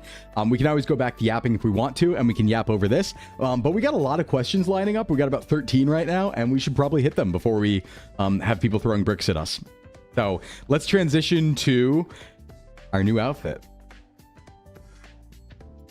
Time for fitness. Yeah, you can ask a question here. You can ask a question here if you want, Daya. We just have the marshmallow for anonymous if people want to remain anonymous, you know? So, all right, folks. Well, we got the tank top out. Yeah, hogs out. Hogs out. Let's go ahead and answer some questions and stuff like that. I'm getting the keto TikToks again. Is this my sign to go keto? No. Don't do it, Daya. Don't do it, Daya. Don't do it. Muscle, muscle, muscle. So as a reintroduction to everybody who might be new here on the stream, because we have a lot of new people in. So not a bit. I run a gym in real life. I'm qualified to talk about fitness and nutrition to a general population. If you have a specific injury, I would see a physical therapist. If you have a specific metabolic disorder and you're wondering about nutrition, I would see a dietitian. They supersede me in those things. I want that to be said, right? I'm not prescribing anything. I only am showing my opinions as a fitness guy, right? Because always I just need to legally say that, take doctors' advice over mine, right? Physical therapists get a degree for this, and dietitians get a degree for this. I am not to that. I have a certificate. That's different.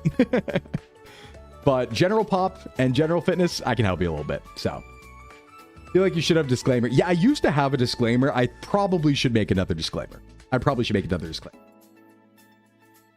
Have you some? Have you some? It should save me some conversation. Yeah, I should get one. Yeah, doctor over VTuber. Yeah, Dumbledore. And even if the doctor is a VTuber, and honestly, Sykin always says this himself, your doctor supersedes random online doctor. So, because they know you're charged the best, right? So, just, it's like the lawyer thing, right? You know, take everything with a grain of salt, look into it yourself, ask for a second opinion. But if you have any questions, I'm here for you. Okay, first question. Greeting from the VOD gang, Mr. Sclimbo. You're looking great, by the way. Thanks. Yeah, I've been trying. I just wanted a human opinion on my new cardio routine I came up with. Seems too good to be true. I have an under-the-desk pedal machine and a set of cordless battle ropes, heavy springs with deedly bops on them. Feels like the real thing. I start my 30-minute sessions doing one of them, and as soon as my one set of limbs gets even a little tired, I switch to the other until those limbs get a little tired, and then switch back. I go back and forth while still seated in my chair, and before I know it, a solid 30 minutes of zone 2 or 3 cardio has gone by, and aside from being really sweaty, I'm barely even tired. I feel like I unlocked a cheat code here. Are there any caveats I'm missing?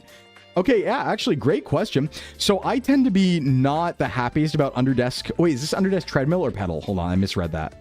Hold on. Was this underdesk pedal or underdesk treadmill? Underdesk pedal machine. Okay, I tend to be like kind of negative on underdesk pedal machines because it's honestly not too... underdesk pedal machines are oftentimes less activity than walking, because you're really just like moving your feet. But if your heart rate's elevating, that is the #1 thing that matters for cardio. And again, zone 2 is cardio, Kurimaru. It's just not it's not like VO2 max zone 5, but zone 2 is considered cardio. So yeah, if you're getting your heart rate up, the thing about cardio is, right, you are doing cardio if your heart rate is significantly elevated over your resting heart rate, right? That is what cardio is. Any method that gets you there is a valid method of cardio. So if this is working for you and it's getting your heart rate up, yeah, that's great. And that you can absolutely keep doing that. I would say you want to keep trying to progress, right? So rather than stopping when you're barely getting tired and you're starting to feel it a little bit in your limbs, I would say go a little bit further every time, right? Try and push the envelope a little bit. Try and get your heart rate a little higher. Try and do it for a little bit longer. Get some progression on that so that you actually are adapting rather than just moving a little bit. But this is a great way to get started. So I got no faults here, honestly. I'm going to make that into a sign. Anyone got an underdesk pedal thing they recommend is not being shit? I think you should test them out first because they make a lot of noise, and honestly, an underdesk treadmill would be way better. So that would be my big one. Playing horror games after drinking a Red Bull to get your cardio in. Listen, I do see some people hit like 190 heart rate in competitive games, and I'm like, I mean, technically, yes. It's just not, it's just your heart at that point. You're not moving any muscles. Hey, Nuno, what's going on? But can you work out as good as the other guy? Wait, what do you mean, Nuno? What do you mean as good as the other guy? Oh, yeah, you mean like Sclimbo 1.0? Yeah, maybe even a little bit better. Who knows? But yeah, so I guess the answer here is like, yeah, it's actually pretty good. I would just try to progress it. Try and keep making it difficult, you know? Used to play Far Cry Primal, kick my feet like a baby for cardio. You were 28. Oh, little white fella? Yeah, just as good. Me playing games hitting 190, my doctor say don't do it again or hospital. Well, I think depending on your age, 190 is probably zone 5, right? It's like the limit because it's what? It's 220 minus your age for your peak heart rate that you should have, I believe. I think is the calculation. So it depends on your age, I guess. Do the Stairmaster hungover. I promise to get your heart rate going. But yeah, no, this is good if you want to do it sitting down or if you can only do it sitting down. I would recommend just for your muscles that you should do some cardio standing up and move other parts of your body rather than just seated. But if you're limited for some reason and you need to be seated, this is a great way to do things. And I'd say keep doing it and just try to progress that. So yeah, it looks good. I think it's a good one. Highest you ever got was 210. Yeah, I think I've gotten over 200 before and it's not been great. It's not been great. All right, next question. You've mentioned stuff about the mandate of heaven and having a golden core. So I'd like to ask, do you practice any kind of cultivation, whether as a legitimate way to adjust your inner energies or as a thought exercise to help bring yourself greater awareness? I recently started reading a book that features cultivation heavily, and while I ain't asking if you're going to live to 300 or if you can walk on water, I would be curious if you do any of the more mundane and real stuff like Qigong or Tai Chi. If so, is there a place where I could start learning? Good question. Do I pursue a golden core and cultivation? No, it's mostly a joke, but maybe incidentally. And I'm not going to poo-poo this question. Maybe incidentally I do. Because I have had people outline before when I talk about my lifestyle that I do kind of live monk life. Like monk-like, I guess I would say. So like I might be incidentally cultivating. I don't know. I spend a lot of times in the woods doing walking meditation and like living as frugally as possible and divorcing myself from personal belongings just by habit. So maybe I'm unintentionally pursuing cultivation. I'm not sure. I'm not sure. You know, maybe. Holy dopamine detox YouTube title, Batman. How I accidentally cultivated a golden core actually is an incredible YouTube video. I should make a short about that. So maybe is the answer, I guess. Just through my lifestyle. Potentially I am pursuing a golden core, but I can't walk on water yet. Same but inner awareness thing. Thanks for answering. I was genuinely curious. Yeah, like I don't follow any particular practice or something, but like I do move in that direction, right? Where like I do kind of practice like kind of like being okay with less and like not living with a lot and like being in nature a lot and being quiet a lot outside of stream and stuff like that. But it's all just like natural things I'm interested in rather than practicing something intentionally. So I don't know. Maybe I'm just like casually, you know, maybe I'm gonna be one of the highest tier cultivators who casually get the golden core without even trying because they naturally take to it, right? Who knows? It does build auspicious feng shui. It's true. Have a good stream. Gotta go work now. Sin, thank you for coming by. You gotta channel your Reiki. Oh, I do also know Reiki. I forgot about that. Yeah, I am a certified Reiki energy healing master, and that's not a bit. I did it as a project in high school, but I do have my energy healing certification. So yes, maybe.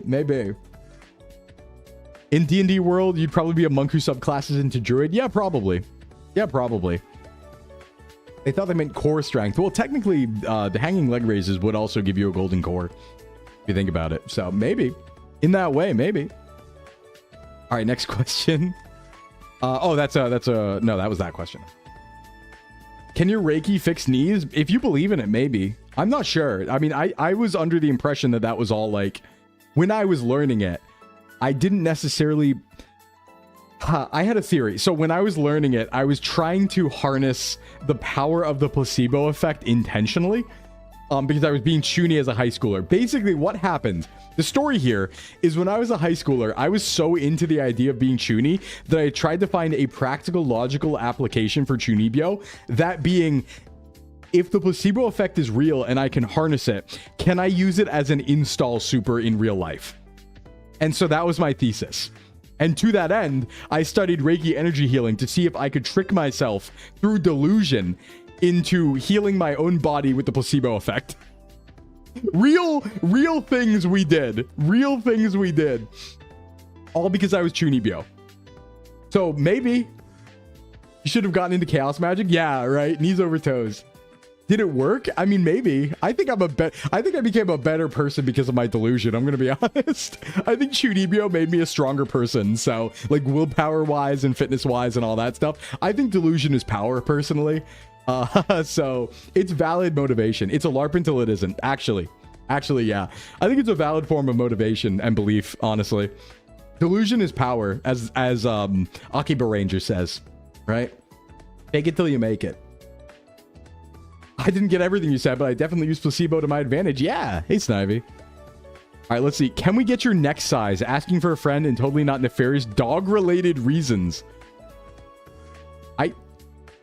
I guess I could... I don't know my neck size. I guess I could measure it. I could do that. I'll do that. Why don't I have a mirror with me? Like Ludwig said, to be successful, you got to be delusional. Yeah, I felt that deeply. I wrote a thesis on that. So not only did I agree with it when Ludwig said it, I wrote a thesis on that. I felt that. Why does it feel like Etu or Dunton wrote this? That or Varn? That or Varn? It's one of them. Ah, yeah, see, it's Varn. It's Varn. I don't know my neck size. I've been faking it since I've been born. I don't know my neck size. Big? Kind of thick? I do have a thick neck. I'm kind of thick with it. I do got that big monster neck, you know? I've been doing neck day, you see. But no, for no dog-related reason can you have that. You've been talking about FF14? Oh, okay. Yeah, neck training is super dangerous. It can work, but it's scary. It really scary. It really scary. Could just be a regular collar and leash. Yeah, that's probably what they're talking about, to be fair. I'm just not gonna let that happen.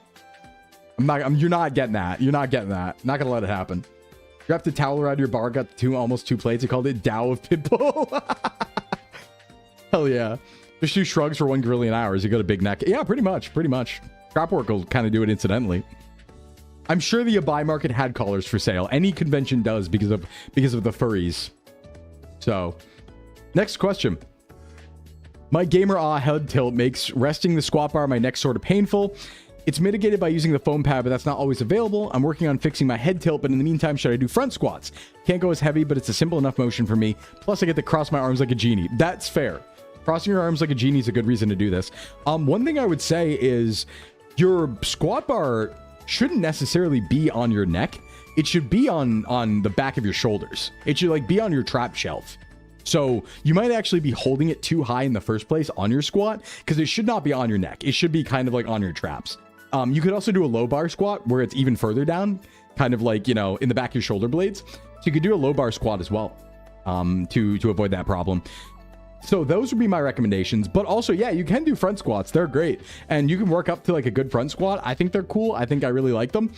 So both of those options are valid, but also try and adjust your form. You might need to go a little bit lower. You know, if I hadn't spent so much already, you've done it for the bit. That would be terrifying, actually. Oh yeah, oh yeah. Front squat, you want it on the collarbone-ish? Yeah, it's like, well, front squats, when I do front squats, I kind of put it across, yeah. It's like collarbone-ish traps, front trapsy. Or sorry, not front trap, sorry, front delt. You nap now, have an awesome day and an amazing stream. Thanks for the lurk, Blue Wolf, and thanks for coming by and following and all that. Appreciate you, and I'll see you around. So yeah, that'd be my recommendation, is kind of look at forums there. And stuff like that. You know? To be fair, I didn't know there's a market for that. yeah, there really is sometimes. It gets crazy. Congratulations on your new form, Sclim. I haven't been able to catch any of the streams the last week due to taking a trip. Several centuries back in time. What were you doing? Wait, where were you? Where were you? Wait, what? Bengus, what were you up to? Bengus. Bro? Time traveler on that Quaker Oats diet. Yeah, I guess so. Oh, medieval week. Oh, you went back into... Oh, Ren Fair. That's cool. I've done that before. That stuff rocks. All right, next question. Aha. One of the common questions we deal with here. And something that I would recommend consulting a true expert on before me, but I do have some opinions. Any nutrition tips for somebody with PCOS or PMOS? We're talking about these disorders right now, and we talk about them quite a bit. So, what I would say is, because this is a metabolic condition or a medical disorder, I would say consult a true dietitian before me. They kind of have expertise on working with people with this sort of stuff. I don't have an expertise. I just have trained a lot of people who have had these, you know what I mean? Like, this is something I know because of like incidental, a lot of people I've worked with. Yeah, they're metabolic and endocrine disorders. So it's like polyendocrine metabolic ovarian syndrome. And then PCOS is it's like polycystic. Yeah, polycystic ovary syndrome. That's right. And it didn't get like renamed recently too. But it's something I've actually run into a lot in training, and I've trained a lot of clients who do have it. So even though I'm by no means an expert, I have run into this quite often. It's very hard to TLDR. It is very hard to... PMOS is the renamed one. Okay, yeah. I was going to say, wait, isn't that the rename? Yeah. It's very hard to... I run into this a lot. So the thing about it is, there's a lot to do here with like insulin problems and stuff like that. And while insulin resistance will not stop you from losing weight, having these disorders can negatively impact your resting metabolic rate and your basal metabolic rate, so that your maintenance calories will be lower than they otherwise should have been, which then makes it harder to lose weight. So there is a real, like, it's not necessarily the insulin part that's stopping you from losing weight or anything like that. Like, that's something that like a lot of people who do like no carb will try to lead you to believe. It's more so that these will affect your metabolic rate to make it lower, but that doesn't mean you can't lose weight. That just means your metabolic rate is lower than it otherwise should be. So the nutrition tips here are, unfortunately, if you can get on medication that will help this and will solve this so that you don't have the lowered metabolic rate, that's the best thing you can do. The second best thing you can do is take a good account of your current nutrition. And regardless, here's what I like. Here's what I like about calorie counting. And my highest recommendation to everybody. Fun fact, I recently learned over 50% of people with PCOS will end up with type 2 diabetes at some point in your life. Yeah, well, the thing is, they kind of ramp off each other. Like, it's kind of like a chicken and the egg situation almost, right? Because it's like, if you end up with any of these disorders, a lot of people will tend to gain weight, which will then lead to other disorders. So like, because one of the best things you can do with insulin resistance, right? One of the best ways, number one ways to solve insulin resistance is to lose weight. So it like confounds itself. It's kind of awkward in that way, right? So my number one tip, and this goes for anyone, and I really need you to open your ears for this. This goes for anyone trying to lose weight, anyone who has these metabolic disorders. This goes for hyperthyroidism and hypothyroidism as well. The number one thing I would recommend you to do is count what you're eating and get an understanding of it before you make any moves, right? A lot of people, when they want to lose weight, will start off by just going to the gym. They don't have a thought in their mind besides, I'll go on the treadmill, right?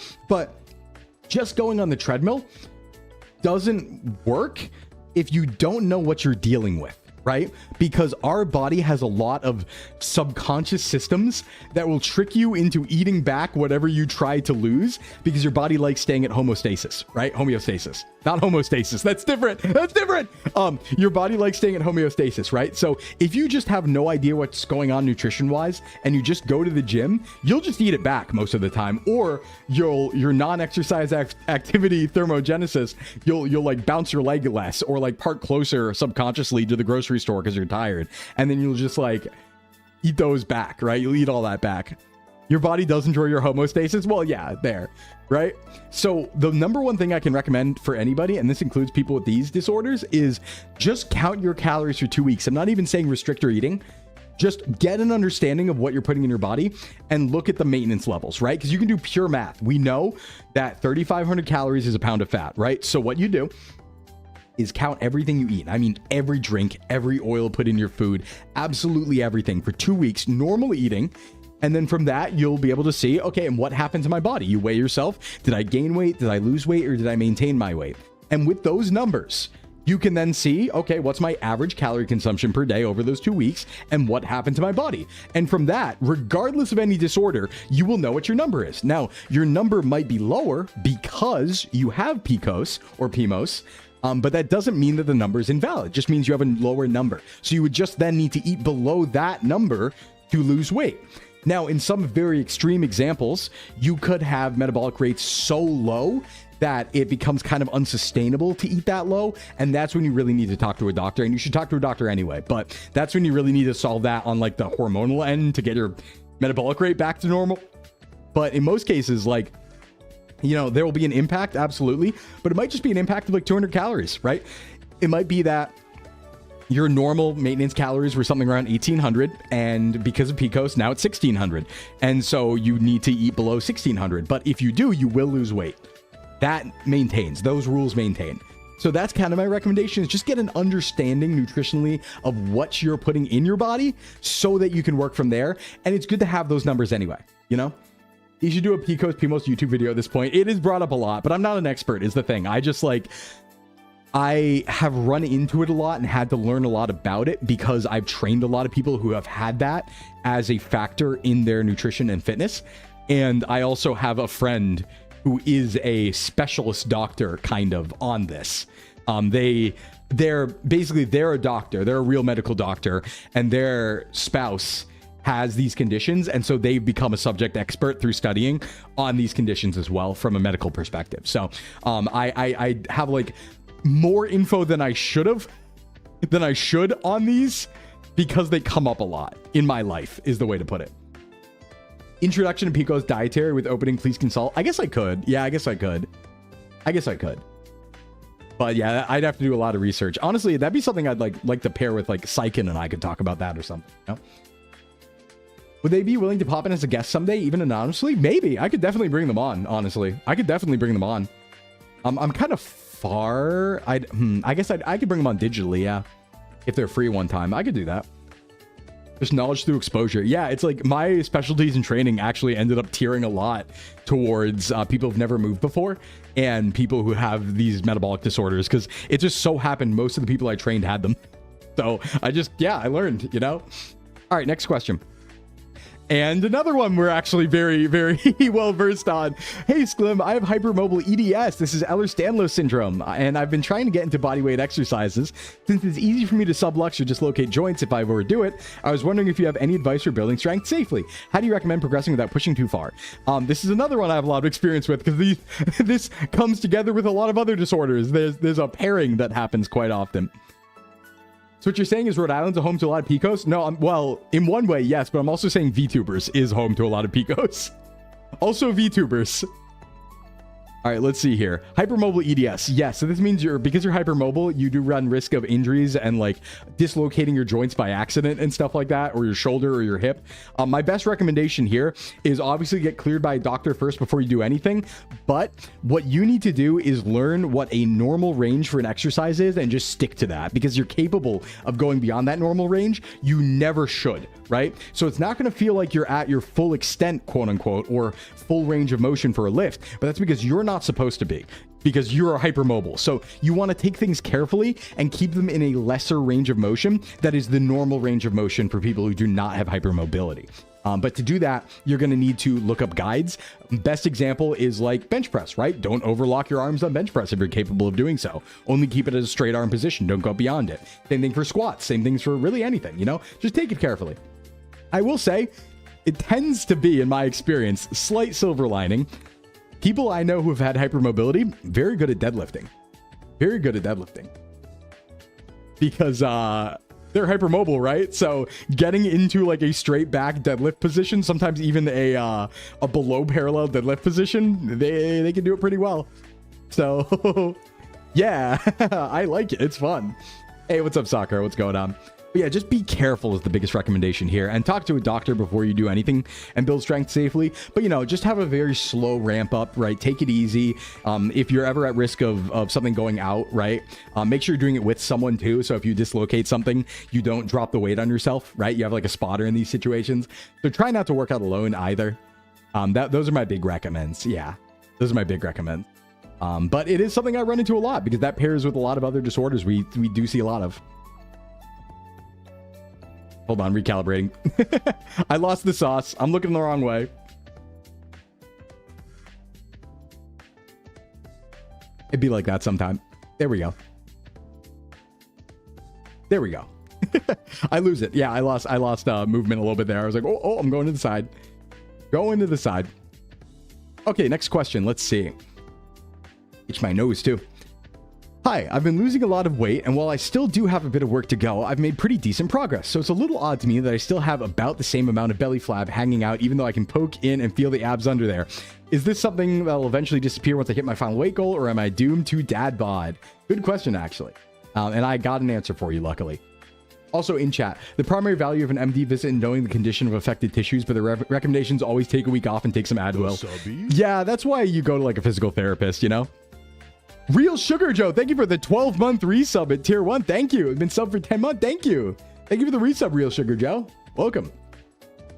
There's probably a correlation between people who need a trainer and those with those conditions. Yeah, and VTubers and those conditions. Let me tell you. Oh my God. I feel like 60% of VTubers I know like have these conditions as well, honestly. Dad bods can be hot, so don't worry about it. Well, that's one way to think about it. But I do have an answer, which is unfortunately, tends to be that belly fat is the last one to go. So while there is no such thing as spot reduction of fat, generally for most people, you will lose fat from your limbs and your face before you ever lose fat from your midsection. Midsection is the last one to go. Your body tends to hold on to it the longest. So while you are losing weight, it might take a while for your midsection to actually do anything. So that is probably the cause, is that is the last thing that's going to go. But just stay the course. If you're losing weight, you're on the right track and it will necessarily go away.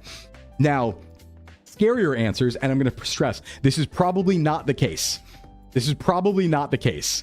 But if you really are retaining body fat around your midsection and it's like, it's defying all reasonable explanation, that can be a hormonal thing. And that can be a sign of a different disorder. I'm not saying that you have that. I don't know anything about you. I'm just saying that most likely it is just that is going to be the last place you lose weight from. But there are some disorders that promote like storage specifically around the midsection that are hormonal. So if everything if you just never goes away and if you lose listen, if you have a distended stomach and you lose all your weight and you're at like a reasonable BMI and your stomach's like hyper distended, that is when you talk to a doctor. You know, there's no spot reduction, but there sure is spot accumulation. Yep. You never heard of half these conditions before being more active in the VTuber community? Well, apparently a lot of general practitioner doctors are told that like PCOS is like, and PMOS is like a thing that you might run into one time, but it's not super important, which is weird because I run into it every day. But yeah, get a hormone panel at least once a year. Yeah, check things out, you know? The answer made you feel better? Yeah, no problem, Racky. All right, next question. Any calisthenics exercises for back that don't revolve hanging on the edge of a door? I could do a back bridge, but I recently tried a new version of the legs on the couch seat and I could barely lift upwards. I think I may be okay for arms, legs, and core, but any other recommended calisthenic exercises? Yeah, back calisthenics and body weight is super hard because you kind of do have to like hang off stuff. There is like the reverse like cobra thing that you can do, but it's not that good. You know, it's not that like, it's a little bit of back muscle activation. But it's tough. I mean, the best things I would say to do is, yeah, you kind of got to find something to hang off of. It doesn't have to be a door. You could be under a table too and do like rows that way for body weight stuff. That's something you can do.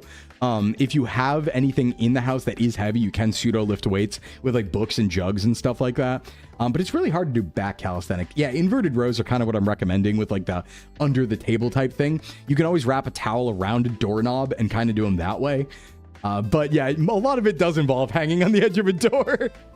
A lot of it does involve that. Yeah, unfortunately. Back is just really hard to target with calisthenics. You kind of need things to hang off of, right? You need bars and poles and all that stuff. But yeah, best recommendation is the door thing or under a table or something like that is my best rec. But hey, Carrick on the YouTube side, so real. I've lost 35 pounds and my thighs, my arms are shrinking while my stomach stays the same. Just stay the course. You've done a great job already, Carrick.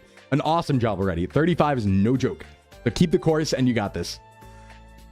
Yeah, make sure the table is weighed down properly. You make that mistake exactly once. Well, ideally, if you're under the table, you're weighing it down too. So there's a little bit of that going on.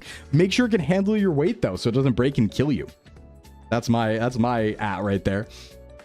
Next question, thoughts on the new Vegeta weighted vest? General thoughts on weighted vest too, I suppose. It's cool. I mean, that rocks. Maybe I'll put it on throne. I don't know. It looks cool. Weighted vests, I think, are maybe just fine for walking if you want to practice like rucking and stuff like that. I wouldn't use them for consistent exercises because some joint concerns there, especially on like the wrist ones and the ankle ones. I would say the vest is probably the best version of those. that won't be a big deal. But like, yeah, it's kind of just rucking. It's kind of just weighted training. It's good if you're going around and like walking or slightly jogging outside carefully. But just be cautious, right? Be cautious. But it's very cool. Yeah, back is one of those muscle groups you need an external implement. You need something, even just hanging, right? But that's what body weight and neck calisthenics are for. Pick up a pull-up bar. Yeah, I mean, if you have a pull-up bar, you're good. You don't need any other back equipment ever if you just have a pull-up bar. But without that, it's kind of hard to jury rig one, you know?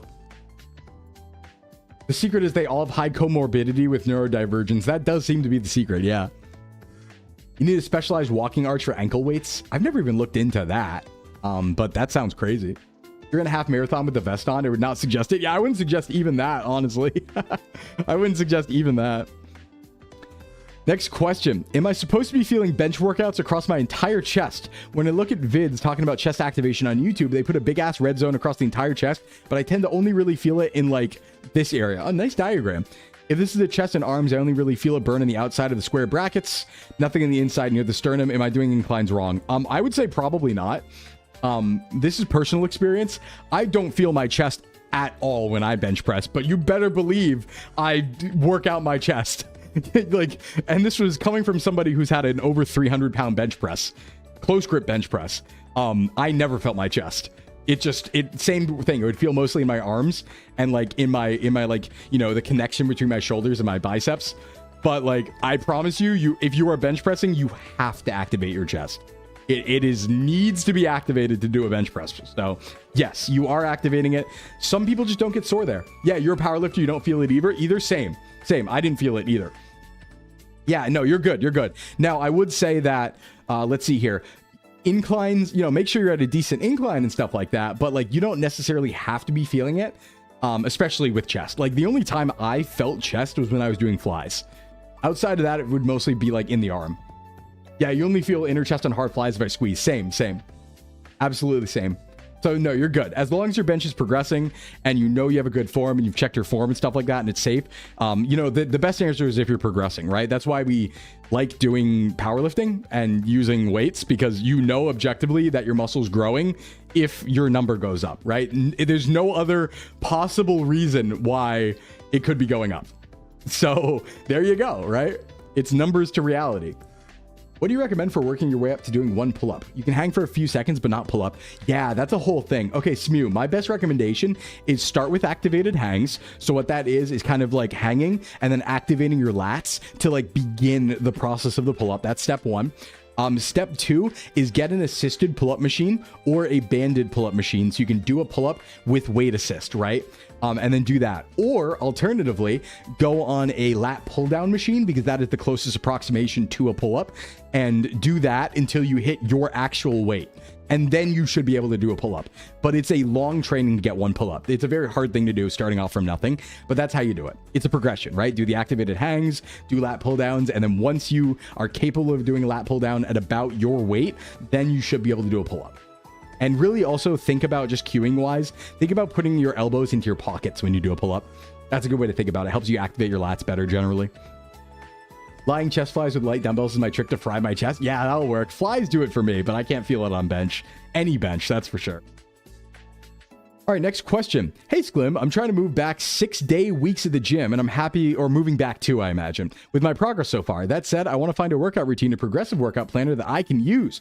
I was wondering if you had suggestions, as I can't currently afford a personal trainer. You know, I actually don't know too much about like apps that do workout planning because I write everything in Notepad, embarrassingly. I just write down notepads of all the things I have to do in a day and I just go through them. So that's what I do, is I just have my notepads and my timer and I write the weight down manually and then I just update it. I try to update it, you know, as it updates. So I don't know much about workout planner apps. If anyone in chat has any good recommendations, I might know the name, so feel free to drop them. But yeah, unfortunately, I don't really. You know? How wide apart your hands can impact pull-up performance. Oh, true. Yeah, totally. I mean, like, I'm of the opinion that the easiest one's the chin-up, the underhand close grip chin-up, and the hardest one is the very, very wide grip overhand, like lat pull-down pull-up. So yeah, that's true. Push-pull legs, upper lower is your favorite split if you want. Yeah, not splits. I don't think we're talking about, wait, are we talking about splits? Oh, I'm dumb. I thought they were talking about planner. You're talking about splits. I'm dumb. I thought we were talking about like an actual planner that tracks all your workouts, not the split itself. The RP app is a progression plan, but I don't know if it's free. Yeah. Oh yeah, no. As for splits, I like, let's see here. What are the recommendations? Push pull legs, upper lower. Yeah, I like that. That's a 5-day. I like that. Push pull legs, upper lower. 6-day, honestly, I'd probably do push pull legs, rest, push pull legs would be a good 6-day. Yeah. Actually, push pull legs with a rest day in between is pretty good. That is only 2 hits per muscle group though, but I guess that's fine. You can eke 3 in if you do a full body. You could do, no, it's not a 6-day. Yeah, it's kind of at that point. I mean, you never want to do, you could do upper lower legs rest, upper lower legs as well. But at a 6-day, there's not too many, because I guess you could do like a variety of like accessory days where you do like upper lower, and then 2 accessory days maybe, and then a rest day. That's another way you could do that. I feel like the more sessions are almost more limiting, because you don't want to do like a bro split, right? Like you don't want to be like, okay, it's going to be chest and you only do chest buttons per week. Like you don't want to do that, right?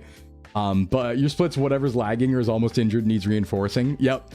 But no, I like that. I think like upper lower, yeah, push pull legs and then upper lower is kind of neat. Yeah, push pull legs, rest, upper lower, rest would be 6 days. Well, that's 5 days in the gym.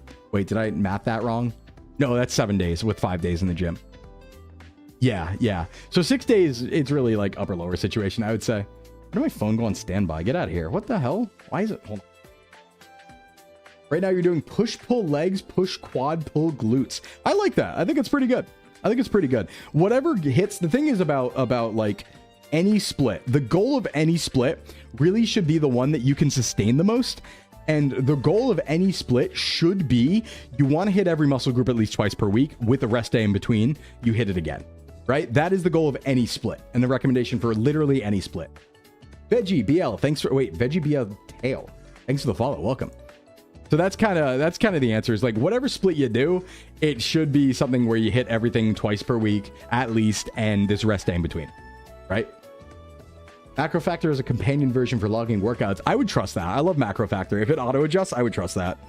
I know the RP app also has that too. Glad, welcome in. Ooh, we have a whole routine here. Okay, Bench Boy here again. Stimmied a bit on my weight improvements, which is upsetting, but whatever, that's less important than the follow-up here. I tried to up to 161 from my 155.5. So my sets were 1 set 1070, 1 set 6 140 warm-up. Tried to get to the 161 here. Okay. 1 set 3 161, then failed. So you did 1 set, then failed on set 2, shooting for 5 sets. Wait, then I feel a little gas, so I did 3 sets at 4 reps of 155 and 1 set at 2 of 155 fail. Okay. Should I have been reducing the weight in all those sets to get my 5 reps? I struggle the most with bench when I encounter failure like this, because I get really lost in what I should be doing when I fail. Like if I should be doing 5 by 5, should I reduce the weight to make sure I get every rep? Does that matter? I think the best possible thing you could do, is never reduce the weight if possible. Even if that means less reps, even if that means more rest in between, do not reduce the weight if you can avoid it. That should be the last thing you do. Now you can, like, if you're on a cut and you're getting really grinded out, right, and you're losing weight and you know you're losing strength just necessarily, then drop weight. But if you're at like maintenance or something like that, or you know you can do at least 1 set, try to just rest longer or drop reps rather than weight. Those are my big 2, I would say. So let's see. As for like the warm-ups, let's see. 10 of 70, that's good, right? 6 of 140 is not a warm-up, I would argue.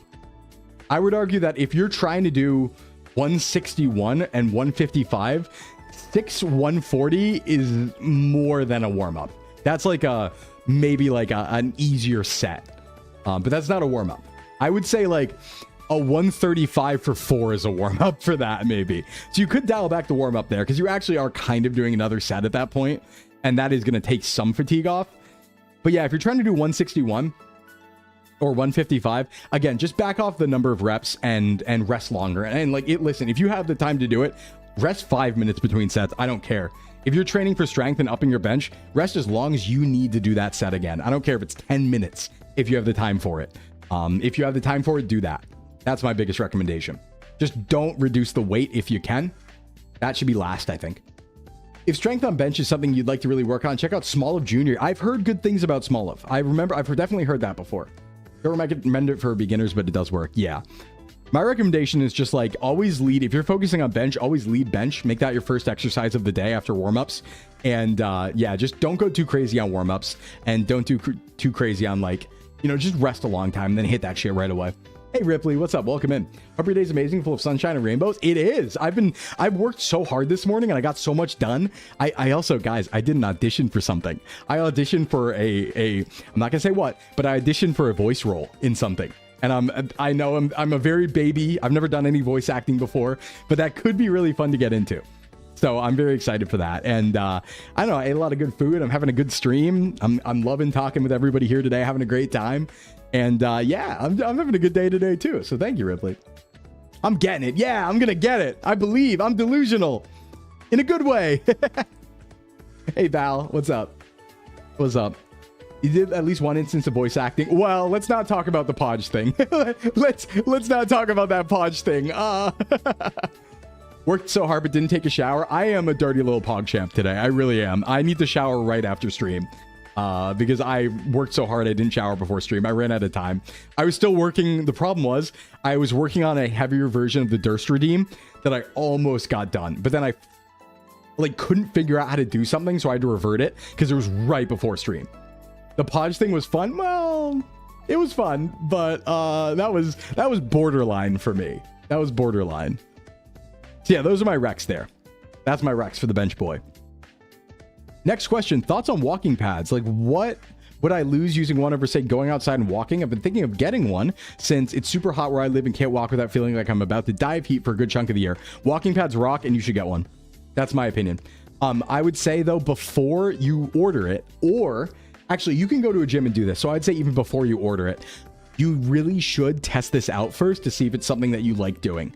And what I mean by that is you need to make sure if you get a walking pad for under your desk that you don't get motion sick looking at the computer while you're walking. That's a really big one. So many people I know, and myself included, have gotten something and then realized, oh shit, this makes me nauseous. So definitely test that first by like watching something when you're on a treadmill or something. But no, they are really good. They are really good. Hey, what's up, Alex on the YouTube side? Don't end up with back acne from not showering after exercising. PSA, true. Change your sheets and shower. I shower twice a day, usually, if I'm really sweaty, and if I go out at night and in the morning. Unfortunately, today is a stinky stream day for me. But usually I shower right before stream 99% of the time. Just not today. I think the last time I didn't shower before stream was like months ago, probably months ago. But yeah, so yeah, that's what I would say is go get a walking pad. Just make sure it's wide enough, long enough, and fast enough for your needs. But they are great. Listen, if you can turn your work hours into standing or walking hours, you are passively burning so many calories. It's so helpful. Incredibly helpful. Makes it so easy to get 10K per day. I've actually also kind of been looking into that in the future. Because right now I stream sitting down, but I do have a standing desk. But it's like a standing desk on top of a dresser. So I can't put anything under it, kind of. Any recommendation for walking pads? I don't really know any brands, unfortunately, but there are some good YouTube videos on that where you can see them. I'd say the big thing you really need to look at is deck width and deck length. Don't make it too small so you start walking off of it with your gait, or too short that you start walking out with it with your gait. So you want to really look into like the width of it, of the walking deck, and the height is like a big one. You destroyed a walking pad, be advised they can't handle 8 hours straight. Some can, but you need the expensive ones. There are some that are like $1,500 that can handle that. But yeah, most only expect a couple hours per day. So definitely look in reviews for that. Yeah, you rather walk than stand? Same. Use Cheeky. Wait, Cheeky, is that you? Cheeky, thank you for the follow and the sub. Yo, what's up, Cheeky? What's going on? Welcome in. By the way, everybody, if that's who I think it is, you guys should use Cheeky Soaps. You should use code VTuberMail on Cheeky Soaps for a little bit off. You should do that. Yeah, there we go. Thank you for the shield command, Ayoda. See, it's right there. I use Cheeky Soap for my soap. Their flavors are very fragrant. When I got the box, I could smell them from outside the box. It was incredible. And I think that is Cheeky literally right there. So hi, Cheeky. What's up? Are you calling me hot? I'm honored. I'm honored. Hey, what's happening? But welcome in, welcome in. We're answering fitness questions today. So we're actually just talking about how I didn't take a shower. But you know what soap I'm going to use for my shower after stream? True. If you get lucky, sometimes you can find walking pads or incline steppers at a discount at thrift stores. Ooh, that's not a bad idea, Alex. I kind of like that. That's a banger to look into. That's a banger. Can I use candy as a pre-workout snack? You can, yes. There are better things, like a fruit would be a little bit better, but if you need quick carbohydrates, candy does work. Some people will use candy intra-workout if they're doing very long workouts, and it can be effective, yeah. Shove an entire bar up your armpit. Smells like pines and the wildlife will approach you. Yes, you will be a Disney princess if you use Cheeky, true. Did you see that Cheeky has bleach soap now? You can watch with bleach and then drink bleach with code VTuber Mail for 10% off at Cheeky and Gamersupps. Yeah, 2 bleach collabs in one. You could use codes for both. It's great. It's great. When you started saying flavors, I had to look at, oh, yeah, May. Yeah, May eating the hotel soap. Said, don't eat Cheeky, all right? Don't do that.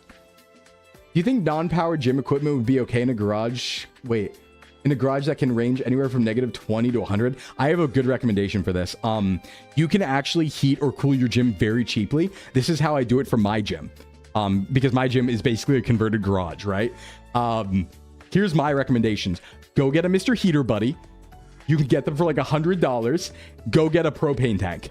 It will absolutely heat up a garage.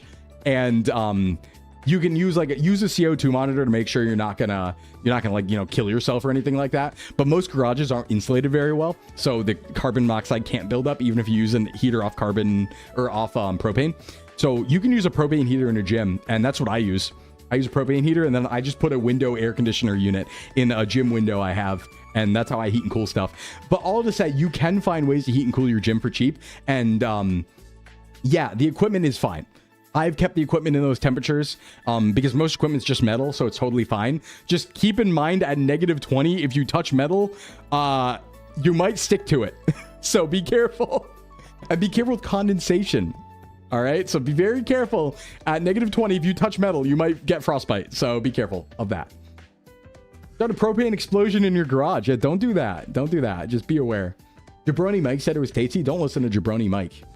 Jabroni Mike doesn't know what he's talking about. All right. Well, if it isn't the poggiest of the hogs, the warriest of the wolves, the Sumerian god of fertility, Sclimbo. I'm not a fertility god, but I am Sumerian. Fun facts. Oh, I'm getting hungry. What the hell? I ate a lot this morning. I'm just still hungry. I think I didn't deal with the extra hunger from Tuesday either. A light snack. You checked in at a good time because I could use one right about now. Maybe I steal a protein bar. Yeah. Maybe I steal one of my friend's protein bars. He said I could if I need to. My friend gave me permission to steal his protein bars. I'm having this as a if I need one. Because I enjoy it. You literally just converted one of the rooms in your house to a home gym. Also forgot Florida's deathly hot. Think I need to invest in a room-specific AC. Yeah, it's honestly not that bad on electricity costs compared to the benefits of having a gym. I would highly recommend it. And generally, window units are like good enough. So they do good for me. The fiber and TVP has been so goated. Yeah. Always happy to provide some sustenance, some snack and some trail mix. But no, like, congrats on the new home gym. Home gyms are like an awesome recommendation. You can go so far with so little. Like, you guys really don't need much equipment to get everything that you possibly could out of a home gym. Even just a bench press and some adjustable dumbbells, like, a bench and adjustable dumbbells will get you everywhere. That's all you need. But yeah, they're so good. They're so good. But congrats on the new home gym, Cheeky. I'm glad to know that the human personification of soap now has a home gym as well. Very cool. Very cool. You've used it 3 times already and canceled gym membership. Yeah, it is goated. And once you make it part of your routine, it's just so easy. You know? You don't have to get dressed. You can work out naked. You can work out in your underwear. It rocks. That's my favorite. I work out like almost naked. I'm going to be honest. Because, you know, you're going to get sweaty in there. Why would I want to waste clothing, right? It makes sense to work out in my underwear. One of my friends got shredded with 0 equipment. He just did prison workouts. Yeah, that too. You really only need your body. Yeah, get a home setup. It's super worth it. Super basic question. What was the calorie tracker app you mentioned during your 2.0 debut, Macro Factor? That was the one I mentioned. I'm not sponsored by them, but I think that they do a really good job. And I think they're partially owned by Jeff Nippert, I believe.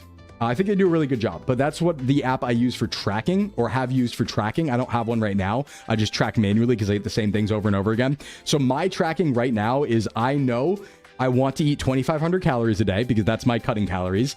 I know that all the meals I have pre-planned per day get me to 1,800. And so I know that I have roughly 600 or 700 free. So then I just track my free calories per day, right? So I'm just like, okay, I know that I had this bar of protein and I had this Subway sandwich. So bada boom, bada bing, right? That's how I track. But macro factor is what you're looking at.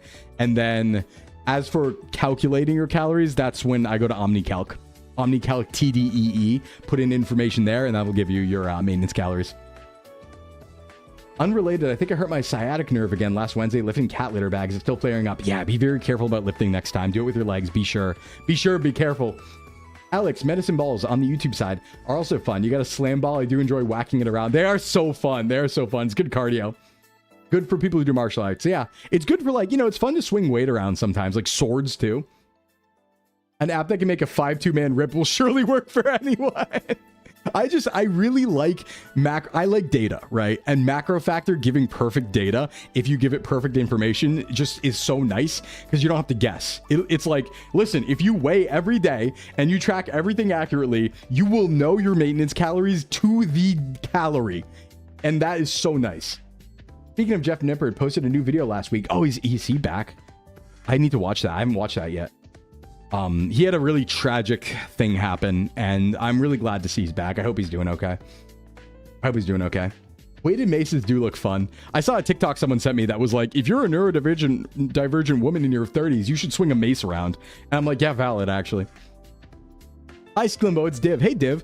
I've cut soda from my diet, and now I'm perpetually hungry, and energy drinks have been sugar-free. It's been a month, but I crave the yummy snacks. Could you perhaps explain the benefits of a cheat day, as I've been eating nothing but chicken breast with rice for about 2/5 of my diet since summer began, and I'm struggling to lose my thunder. Hey, Anarchy, what do you mean you heard violence? What's up? Hey, Anarchy, what's up? Like, when you say cheat days, is it exceeding the calorie total of a certain amount or just going nuts that one day? Okay, so let me give you the lore on cheat days. Cheat day lore. There's a lot of lore here. Mace? Oh, you heard violence? Yeah, swing a mace around. Hey, Anarchy, welcome in. Hope you're doing good today. We have a question right now about this. Okay, so kettlebells are like catnip for autistic cross-training athletes. Yeah. Hey, Will, what's up? What's happening, Will? All right, so here's the question. Here's the answer, Dip. If you're a neurotypical male, you should also swing a mace. Really, anyone should swing a mace. If you're a human being, you should swing a mace. Non-binary pals as well. To answer the question, okay, you cut soda from the diet. You're now doing sugar-free energy drinks. Don't forget, Div, you can also do sugar-free soda that aren't energy drinks. That's also a valid way to deal with the hunger. Fruit maxing and vegetable maxing is also a way to deal with the hunger because it's really hard to eat a lot of calories when it's made of spinach, right? Or like watermelon. So listen, I know some people who have gone as far as to eat an entire watermelon a day just to deal with hunger pangs. That is a valid strategy. You can do that, okay? That's a valid strat. Now, as for the other things, cheat meals, let's talk about them. Let's talk about cheat days, cheat meals, and all those things. So, cheat days objectively do not lead you towards your goal, right? A cheat day means going over calories and cheating. It will slow down your movement towards your goal. Now, that might be something that's sustainable for you, right? So it could be the case where you decide, okay, here's a good example, right? If you are supposed to be on a 2,500 calorie deficit, you're eating 2,500 calories a day, it's a 500 calorie deficit. And you decide that once per week, you want to have a cheat meal that's 4,000 calories or a cheat day that's 4,000 calories. Just understand that you're going to slow down your weight loss. You'll still lose weight slowly, if I've done my math right, hopefully. But you will slow down the rate of weight loss. Now, if that's something you're fine with and it's sustainable for you, that's fine. You can take your whole life to lose weight if you want, right? No one says you have to lose 50 pounds in a year. You could lose it in 3 years. So you can just slow down the pace. And as long as you're able to stick to it, that's fine. Another thing, though, is there are ways to quote unquote manufacture cheat days by utilizing days where you eat less calories, right? That's called calorie cycling. And you can definitely do that. So I'll do this a lot with my clients where if inevitably they have a weekend day, like a Saturday, where they're going to be out with friends or they want to eat a lot because it's their day off, I'll give them less calories on the weekdays and then put those extra calories onto Saturday. So you can move them around like that, right? So you could instead, like, for example, say your deficit is supposed to be 2,500 calories. You can maintain that deficit if you eat 2,200 calories every other day of the week except Saturday. and then take that 300 times 6 calories, which I believe is 1800, add that to your Saturday calories, and suddenly now you can have a cheat day for free. You just eat a tiny bit less on the weekdays and eat more on the weekends. That's a very, very, very effective method of having cheat days without actually affecting your deficit. That's one I recommend. And also important to remember, you don't have to eat nothing but chicken breast and rice. That is a strategy, but not the only strategy. There's a lot of yummy foods. You can eat anything under the sun as long as you watch your macros and your intake. I don't care if it's chocolate bars. You know, get your protein, obviously, get your macros. But you don't have to do chicken and rice, right? You can do bricken, you can do chicken thighs and pasta, you can do whatever. Just make sure it fits your needs, right? It's like damage mitigation in a Nuzlocke. Yeah, it's like damage mitigation. Chicken is fairly cheap and I like chicken. That's fair, but you could also go for thighs and bricken. Of course, there's a little more calories involved with that, but yeah, just fat reduction. But no, my big recommend there is like, you could try some calorie cycling. I kind of do that. So right now I'm kind of eating like 2,300 calories for the most part on my weekdays. And then on Saturday, I'm taking all that excess and then putting it on Saturday so I can eat more, you know? I can also confirm, absolutely do not have a cheat day where you just eat whatever you want. Yeah, there are some people who cannot do that, okay? I've gained 40 pounds doing that, eating clean 6 days a week and busting my ass in the gym, getting 10K steps, and one day ruined me. Because there's some of us, like Command and me, there are some of us who, if you give us a cheat day, we can eat 7,000 calories on that cheat day and completely undo weeks of work. So that's why you got to be so careful about it, you know? Whatever's most sustainable long-term and keeps you consistent towards your goals, that's the rule. And that's the best rule there is. So true, Light Snack. So true. That is the best possible rule that there is. Hey, Schlickle? We're calling me Schlickle now? Who's Schlickle? You didn't do the entire large popcorn bucket that Slim does, did you? Hey, hey. The cheat meal is to not go insane. No, exactly. You have the cheat meal to not go crazy. And here's another thing you can do. Here's another thing you can do. And this is a very, very valid, your average cheat day was 9,000 calories. Yep, that can happen. Here's another valid strategy. You can have a cheat day, sort of, if you just stop being in a deficit for a little bit, right? Guys, don't forget about maintenance. Don't forget about maintenance calories. In fact, you shouldn't as an intermediate if you're losing a lot of weight. If you've lost 30 pounds or 25 pounds or 20 pounds, right? You could just take a break. And you should, to reset your fatigue of your diet, right? If you're getting to the point where the hunger pangs are getting ridiculous, you're like 10 weeks, 8 weeks into a diet, you've been consistent, you've lost weight, and you're feeling very burned out by the diet, take weeks off, right? It doesn't have to be gain weight or lose weight. You can maintain as well.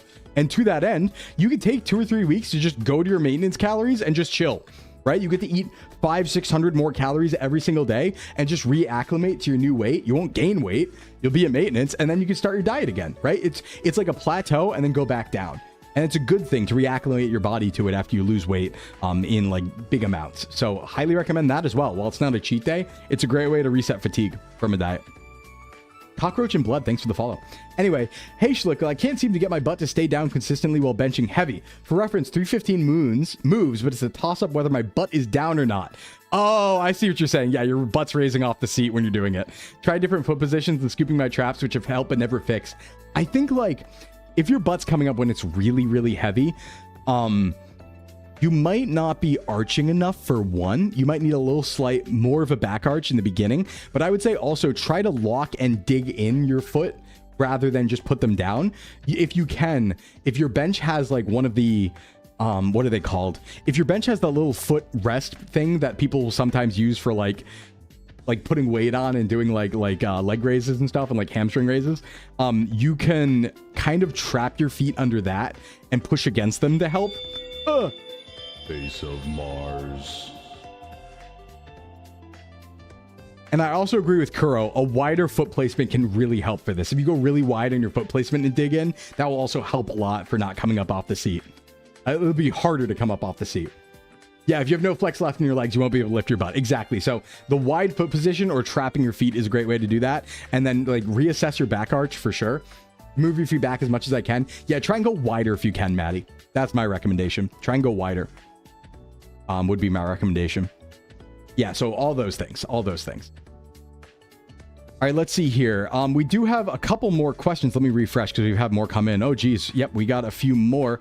We do have, what are my words? We have hit another ad break, though. So we'll be right back in 4 minutes, everybody. I think I'm going to go steal a protein bar because I'm starving. I'll be right back in 4 minutes. We're going to go to ads. I'll see you on the other side. We'll keep answering questions. We got a few more to get through before we do some other stuff. So I will be right back. Enjoy the break, get a stretch, and I'll see you on the other side. BRB.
Hey, welcome back, everybody. Hey. I ate a big protein bar.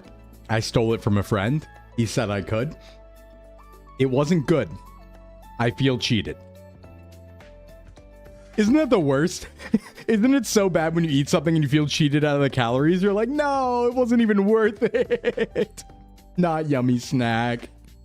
I did eat it though. Lurix, welcome back. I did eat it though, because I'm good. But it was not a yummy snack. Very sad. Unyummy snack. Unyummy. Okay. More questions. And don't forget, after the questions... I thought I had a 2 limit on that. I guess I have a 3 limit on that. Anyway, after these questions, we got a lot to do too. We're going to do all of our guessing games and chat can help. So I'm excited for that because I'm really excited for this anthro guesser. No, and archaeology guesser. We're going to call it that. Not anthro guesser, okay? That's different. Bitters or quitters. Good boy. Begging for you to make the next redeem the pet one. I should work on one, yeah. I should work on one, yeah. Why are you this sound? Found a wallet today and there wasn't enough money. Hey, Sclimbo. Nice new model. This is Dillian Muse from chat. Hey, Dillian. Yeah, questions are still open, Lurix, if you want to put them in. I want to put my questions in here because I felt like I'd be skipping others by putting it in chat. That's so fair. Is the song you run during ads original? No, it's from Trails of Cold Steel. If you type !music in chat, you'll see the credits for that. I'm considering a rolling full body routine where I follow a fixed exercise order, do 1 or more quality sets whenever convenient, and simply resume where I stopped, even if completing the full cycle takes several days. I still track reps and weights, progressively overload, train close to not at failure, and avoid repeating a muscle before it had recovered. Is this a sound approach to building muscle, or does spreading the sets out that much create problems? Are there minimum weekly set or frequency targets I should use so the routine doesn't become too spread out to be effective? My main goals are arms, wider shoulders, upper body, and core. Also cautious with a recovering shoulder. Okay, yeah, I got you. So you can split up sets. Approaches to failure are what matters, right? So you can spread out sets as long as you're challenging yourself close to failure on every single one. However, in a given week, there are absolutely minimum weekly sets and frequency targets you want to consider. So what I would say is you want to hit every muscle group at least twice per week. At least twice per week with a rest day in between. And on top of that, every muscle group should have 10 to 20 hard sets, difficult sets. And that's a very wide range. I know it's different for different people, but that's like the good range. Most likely you'll get the most out of things at is if you have about 10 to 20 very difficult sets. Okay. So rotating is fine as long as those rules are followed. Now, personally, I really like full body days. And the reason I like full body is because full body is one of the only routines that lets you sneak in a third workout for each muscle group per week, right? Because every other split will be something like upper lower or push pull legs, right? Which only hits everything twice. Full body is one of the rare few, if you do a full body 3-day, where you're doing Monday, Tuesday, Friday, for example, where you actually get to hit every muscle group 3 times per week. And while that is slightly more effective, there are obviously downsides to full body because you can't focus as much on accessories. But I really like that. I think that extra third day is so nice because a lot of muscles will recover in time to hit it again. And it's like, third leg workout. Well, not like that. That applied to me when I had avocado for the first time. To me, it was not worth the calories. Yeah, I feel that way, especially about avocado. You got Twitch warned for that? Yeah, get it, Duntum. Get it, Duntum. Get warned. Evil question. But yeah, I think it's a sound approach as long as you keep those caveats in mind. I think it's a sound approach. And I get it too, because it's kind of like more fun, right? So it's like, rather than monotony, you're kind of rolling and doing something different every day. I think it's kind of cool. Let's see. Next question. If I'm not sore the next day, does that mean I'm just not lifting enough? No. Should I be lifting every day until I wake up with some soreness and lifting them and it's gone? No. So soreness is not actually a good indicator of if you've had a good lift or not. Common misconception. Soreness can mean that you had a good lift, but it doesn't necessarily mean that you did, especially if you adapt to workouts. So honestly, I don't get sore anywhere. If I'm working out consistently, it doesn't matter how hard I push, I will not get sore. And so it's just really not a good indicator because it could not even necessarily mean you had a good workout. You could just be sore because you haven't used a muscle in a while. And while it's good to ease into things, that doesn't mean the muscle got challenged to failure. It means you use the muscle after not using it for a while. So no, soreness is not a good indicator of if you've done a good workout or not. What's a good indicator is tracking numbers. And this is why we have some science that we know, and we can say, yeah, listen, here's a good example, right? Regardless of how you feel, if you did a bench press and you did 3 sets of bench press and you did it 3 days on a week, any given week. So you did it on Monday, Wednesday, and Friday, we'll say 3 sets on each day. And each time you did that bench press, you got so close to failure that gun to your head, you couldn't do it again, or gun to your head, you had 1 rep in reserve. You have objectively done a good workout, regardless of how you feel soreness wise. You have objectively done a good workout because you've approached failure 9 to 10 times. So it's good to track because of that. Don't trust soreness, you know? That's all I would say about that. Do not trust soreness. Any tips for getting your body to recognize it's time for food? 90% of the time, ADHD moment, by the way. 90% of the time, I do not get the typical hunger cues from my body. And more often than I'd like to admit, I suddenly realize the entire day has gone by and I haven't had any food. ADHD moment. I try to keep to a schedule, alarms, reminders, giving my cats treats at specific times. They also yell at me, but I am so far, I am so bad at remembering to eat it all. I've worked with clients who have this issue actually. And what I do for them is just try to make eating as easy as possible. So what I'll either do is I'll try to give them meals that are incredibly easy to prepare, or they can prepare ahead of time so they don't have to think more than go get the meal and put it in the microwave. Or even in some extreme scenarios, I've worked with people who refuse to cook, and don't get me wrong, this is not good, but I've worked with people who are so forgetful, they refuse to cook and they need the food immediately. So we have to make them a meal plan out of entirely pre-prepared food. So that's one way to do things, but I don't recommend it. But my best piece of advice is keep food at your table, so it's within eyesight, right? Out of sight, out of mind. But in this case, in sight, in mind. Keep food directly next to you at all times where you work so that you think, oh, I grabbed that. It's right there. Nuts are the best example of this because they keep for a while and they're good for you too. And they have a lot of calories. So you could just have nuts, a pile of nuts at your desk, just grab and eat them as you think to do, you know?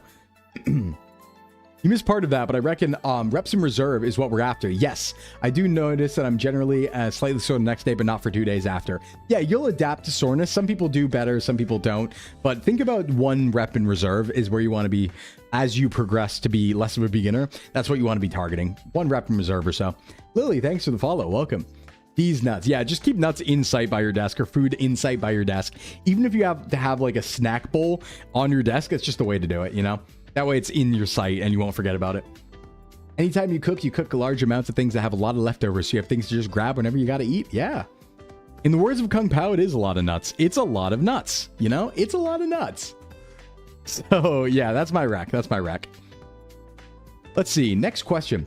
Oh, this was the other question. So I'm pretty skinny. I'm doing calisthenics. I'm interested in improving my diet, but I have ADHD and 0 time nor energy to make or worry about preparing my meals, which means I'm currently eating mostly pre-made meals and microwave couscous with ham. Not an ideal diet. What would be your advice to try to improve my diet without tedious calorie tracking or hours in the kitchen? Yeah, okay. If you don't mind spending money, you can do this. It's really, there's this triangle with food though, right? The triangle with food is health, prep time, and money. That is the triangle. You can have 2, right? You can have health and prep time for a lot of money. You can have, what's it called? You can skimp on health and have prep time for cheap, but you're skimping on health, right? And you can skip on money, but it's going to take a lot of prep time and will give you a lot of health. So you can only have 2 parts of the pyramid. You can unfortunately not have all 3 for the most part. Now, you can kind of, but I don't know. There's some prep is still involved, right? Because like at the very least, you're going to have to make rice. You're going to have to make beans. Fruit and veggies, you don't really have to prep that much. But like at the very least, you're going to have to make rice and beans. Yeah, if you're broke, it becomes tough. But there are some good pre-prepared options. Like, especially if you go to like a BJ's or a Costco or a Walmart or something like that, like a super center, there are just pre-prepared meals that you can get that are pretty decent because they're base ingredients. In fact, like one thing I would highly recommend is like, you can rotisserie chicken max. You can go get the Costco rotisserie chicken for like $6 and just eat it 1 per day, right? Get all your protein, or like split it up into meals, but it's there for you and already made and stuff like that. And it's just chicken. You could do that. I know there are some like prepackaged yogurts and like skewers and stuff like that. Yogurt's actually really good for this because that's prepackaged, but straight up good for you. And it's not too expensive either. So yogurts are a good way to do this. Cottage cheese is a good way to do this. Some breads and stuff like that. Yeah, rotisserie chicken's very peak. Yeah. Main question was like calorie counting. What would be a good proxy? You know, the biggest proxy I use, and this actually works for you in your case because you said you were decently skinny. One of the best proxies I use for calorie counting, if you're trying to gain weight versus lose weight, would be either do intermittent fasting or the opposite. Bulk and non-transform. Yes. So what I would say is intermittent fasting or the opposite, right? The bird is the message, the price is a vow. So if you're trying to lose weight, if you just reduce your number of meals, and if you really don't want to count calories, reducing the number of meals you eat and giving yourself an eating window does tend to mean you'll eat less calories. And if you're trying to eat more calories, increase your eating window and increase the number of meals you have, right? Like a reverse intermittent fasting. And that should help you to eat more.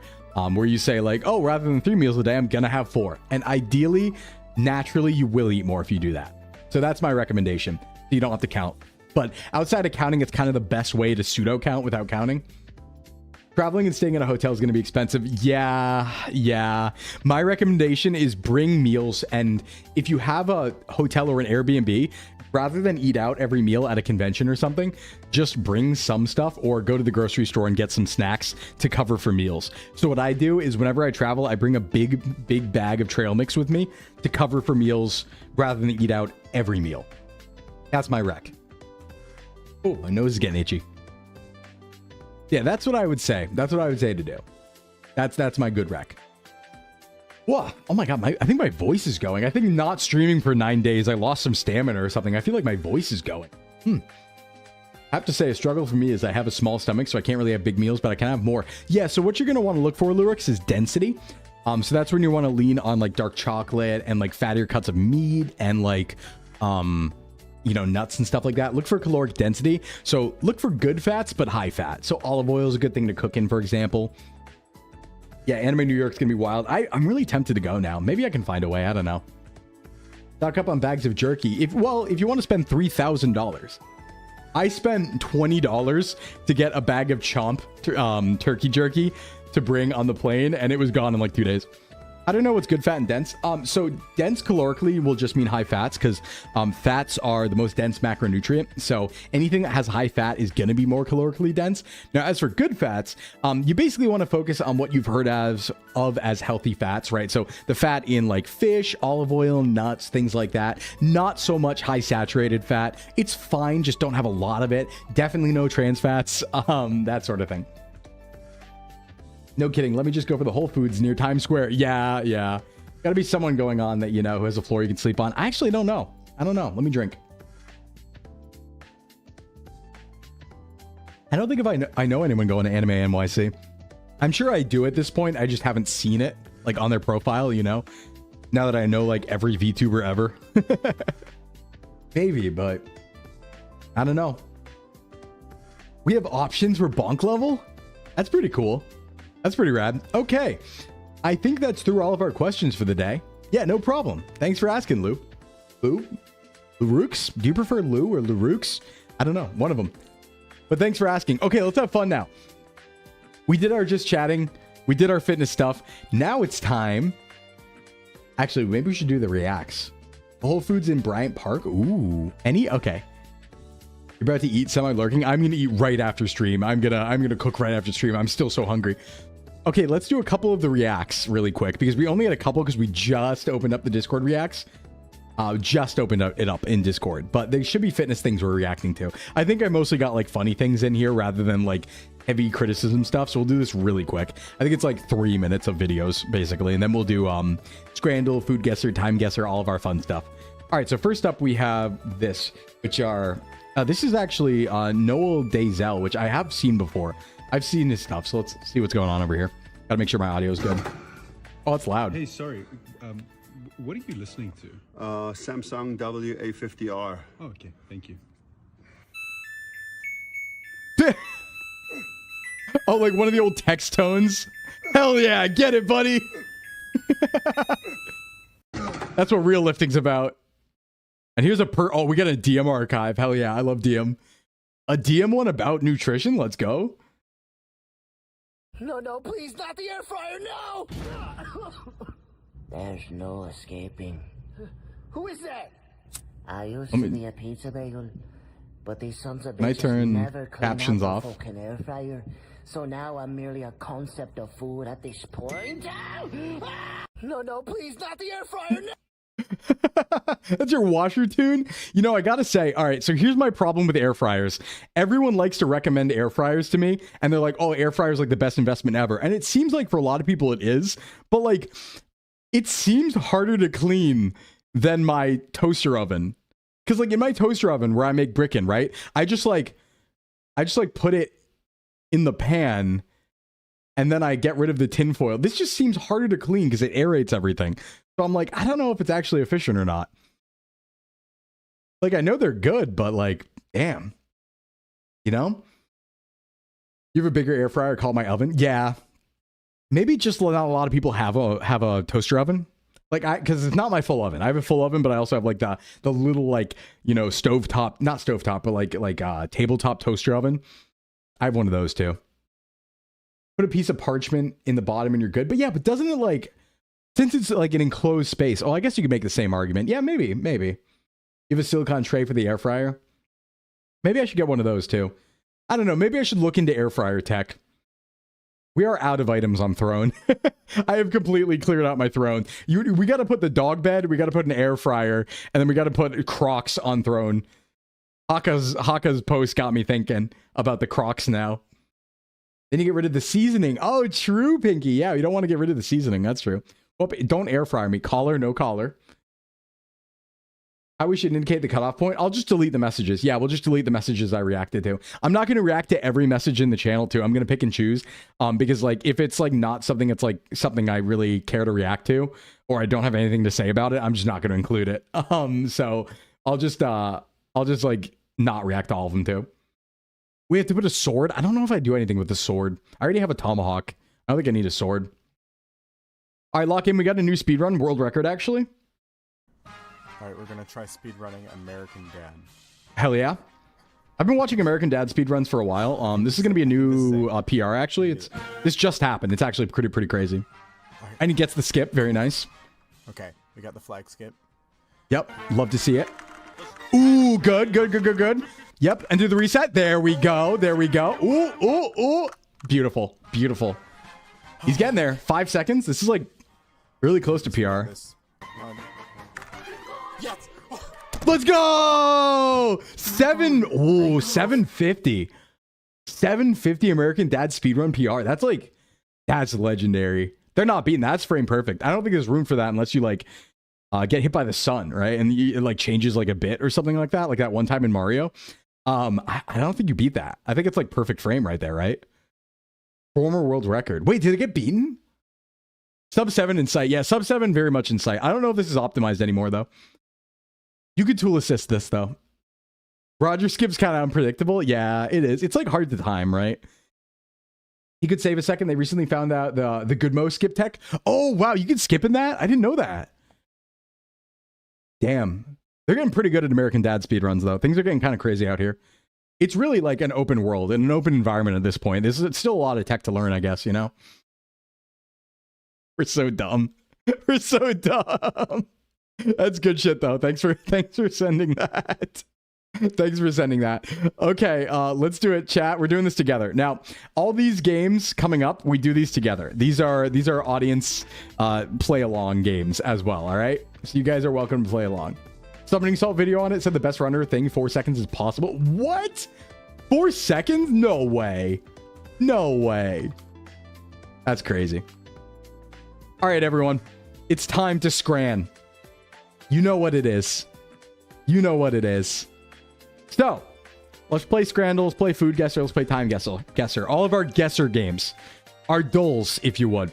Scrandle, Stadium Food. Let's pick it. I care about... Oh, wait. Oh, yeah, I guess it is that time of stream again, right? Where I'm going to get punished by looking at food. I do this to myself, really. Also, these are two incredibly good-looking ones. We got a chicken dog with pulled pork for $6.95 and chicken and chips for $7.50. Price is pretty comparable. I'm really feeling over here. These both rock. In fact, these must be from the same... I thought these are from the same place. They look very similar. They do look the same if you blur your vision. Thumbnail test it. Michael Reeves thumbnail test. Yeah, I'm going right there, though. I think I'd prefer that a little bit. What is that? Chorizo Sam. What is the slime? What is the slime here that we're putting on? Because that chorizo with a beer for 7 from Spain. And England has the full Monty. Beef burger with bacon, sausage, egg. Oh, they both look really good. What's the slime? Pesto? Maybe? Maybe? I don't know what kind of pesto. Some kind of pesto. Chorizo and beer. Hell yeah. Hell yeah. Some chili sauce. Could be chili sauce. Yeah, it could be chili sauce, I guess. Blood sausage puree? Puree? Yeah, it's a guess. It's a guess. I think... God, I don't know. It's actually... This seems interesting to me, and it does have a beer. I'm going to go here. I know it's crazy, and I'm wrong, but... So, here's the problem. I vote wrong. We should be voting... The goal is to vote based on which one everyone else thinks is the best, right? So, the goal is to be like, which one do you think wins? I vote based on which one I want the most. Because I'm hungry. I exclusively refer to Charizard as chorizo sarcastically. Oh god, those tacos. Wait, why are they so small? Why are they blue? Price matters to me a lot. Yeah. In fact, I think price matters more to me than any other guesser in the game. Because they don't seem to care, whereas I'm like, that's price efficient. Why are the tacos blue? Blue eggs and ham. Green eggs and ham. We also have the obligatory German big sausage. That is also $27. No, thank you. No, that's $27. We're not messing around with that. Hot dog, pulled beef burger. Australia versus Japan 2022 versus... Is that Latvia? LVA? Is that Latvia? Hey, Sakichu, what's up? Thanks for the raid. Welcome in, Raiders. Hi, everyone. My name is Sclimbo from Socks Agency, certified self-improvement VTuber. Welcome in. Hope you had a good stream. Thanks for the raid. Grow, grow, grow. Wait. You have a bicep emoji in your raid message, and you're talking about fitness. Who are you? Can we be friends? Hold on. Who are you? Saki. Fitness gains? Are you fitness friend? Friend? Tell me more. What were you doing? Saki, hi. You're in the right place. Tell me more. What were you up to? Hello. Do you do fitness? Hi. Wasabi? Prismal, thank you for the resub with Prime. Thank you so much. Hi everyone, and hi Raiders. My name is Sclimbo from Socks VTubing Agency. I run a gym in real life. Fitness and nutrition is my specialty, and on Thursdays we do just chatting and fitness streams where I answer fitness and nutrition Q&As. I feel like you might have come from a similar place. Tell me more. Tell me more, tell me more. I'm excited. All right, tail's not wagging enough. Hold on. Yeah, but I do fitness. Yo! Tell me what do you do? Like, what were you up to? What are you doing? Tell me more. I need to make the tail wag go with talking speed. I think that's the more proper way to do it, to rig it. I need to get that edited so it's talking speed. That's what I got to do. Yeah, tell me more. I want to hear it. I want to know. Can you show? Oh my god, I can't sing right now. I want to know. Can you show me? My voice is shot. I think I'm losing my voice, you guys. Uh-oh. Hot dog or pulled beef burger? $8, $3. Beef. Looks good. Looks good. You're nervous? Don't be nervous. Don't be nervous. It'll be wagging nonstop if it's tied to talking speed. Maybe that's my intention. Maybe that's my intention. Thank you, Phil Collins. 2 worlds, 1 family. Trust your heart, let fate decide to guide these lives we see. Why are the nachos desolate? It happens sometimes. A paradise untouched by man. Only love can endure here. A simple life, they live in peace. All right, let's do now. Oh, those are bad nachos. Yeah, we go pork burrito. I don't even care the price. That's a banger. Pepperoni pizza, the mummified cheese. Unleash me. Unleash me. Hey, big dude. Chicken tender basket versus pepperoni pizza. The Zaw is kind of small. That's kind of expensive. I guess you get some potatoes. It's a very small pizza. I'm gonna go here. I'm gonna go here. Okay, yeah. That's fair. That's fair. Oh, what is this? It's called Holy Fuck Pork Rib Pie. Hey, what's up, Paint? What's going on? Azzy, welcome in. I'm Sclimbo. Good to meet you. Gotta get them glutes and legs. Yeah, buns and thighs. The fitness routines I do, it's dancing workouts, helps me motivated and going. Hell yeah. Oh, were you doing a dancing stream? That's awesome. Yeah, fitness is like my career. I like do a lot of fitness streams, usually on Thursdays. I do a lot of other VTuber variety stuff, but on Thursdays we always do fitness Q&As to help people with their routines and stuff. You came in at a great time. Welcome in. I'll check out your stuff. I love fitness friends, especially VTuber fitness friends. That's rare. The staining stack. I do want both. There's no mushy peas here, so we're actually safe, and it's €5. I'm taking it. That's half the price. No, I didn't do a dancing stream. I don't do fitness in streaming yet. Oh, okay, I got you. That's no problem. Your raid message included fitness, so it counts, all right? It counts. Hey, Cypher, what's up? Pulled pork roll with two non-alcoholic cocktails. Can we do routine reviews? Yes, we can. We can do routine reviews if you put them in the questions. Absolutely. I also do have one-on-one virtual training that I've opened recently. I've reached out to the first group of people for that just today. But there will be more in the future. I'm taking a lighter load at first because I need to get that started and see what I can handle on top of everything else. But we are going to be starting that soon. Got to support a fitness mute. Yeah, appreciate it. Appreciate it. Yo, those dogs, those are good looking dogs. Stray dogs. I got some stray dogs in here. Bacon wrapped Sclim. In the cold breeze that I walk alone. All right, I'm taking stray dogs because I'm straying by Steve Conte. The full Monty is back with steak and chips for 2. That looks like really good steak. Wait, why is it so cheap? Wait, that steak looks awesome. There's like a good amount of fries. It's like a good au jus looking thingy here. Wait, that looks like insane. England's balling today. Need? Yeah, need? We haven't seen any mushy peas either. England's really balling. It's chimichurri. That's what it is. Thank you. Okay, well, here's a really sad pie and a pint. A burnt pie and a pint.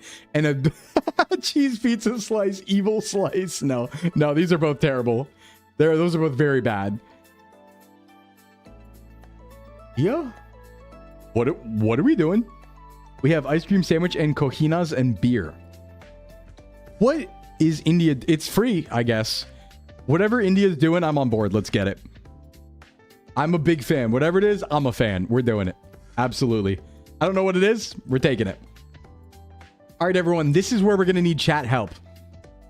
Time for Food Guesser. So, for those who don't know the game, Food Guesser is taking a look at foods and ingredients, recipes basically, and trying to decide what country they are from. I'm actually kind of good at this game. I'm better than I am at GeoGuessr. We're kind of cracked sometimes at this game, but you guys are welcome to help and give your guesses. Let's do our food guessers. We do this weekly usually. Okay, what do we got? Flour, eggs, minced meat, onions, green chilies, ginger, garlic, spice, salt, ghee. We do have ghee. And garam masala. This has got to be India, right? Ghee and garam masala. I'm going India immediately. First guess, India. Hard call.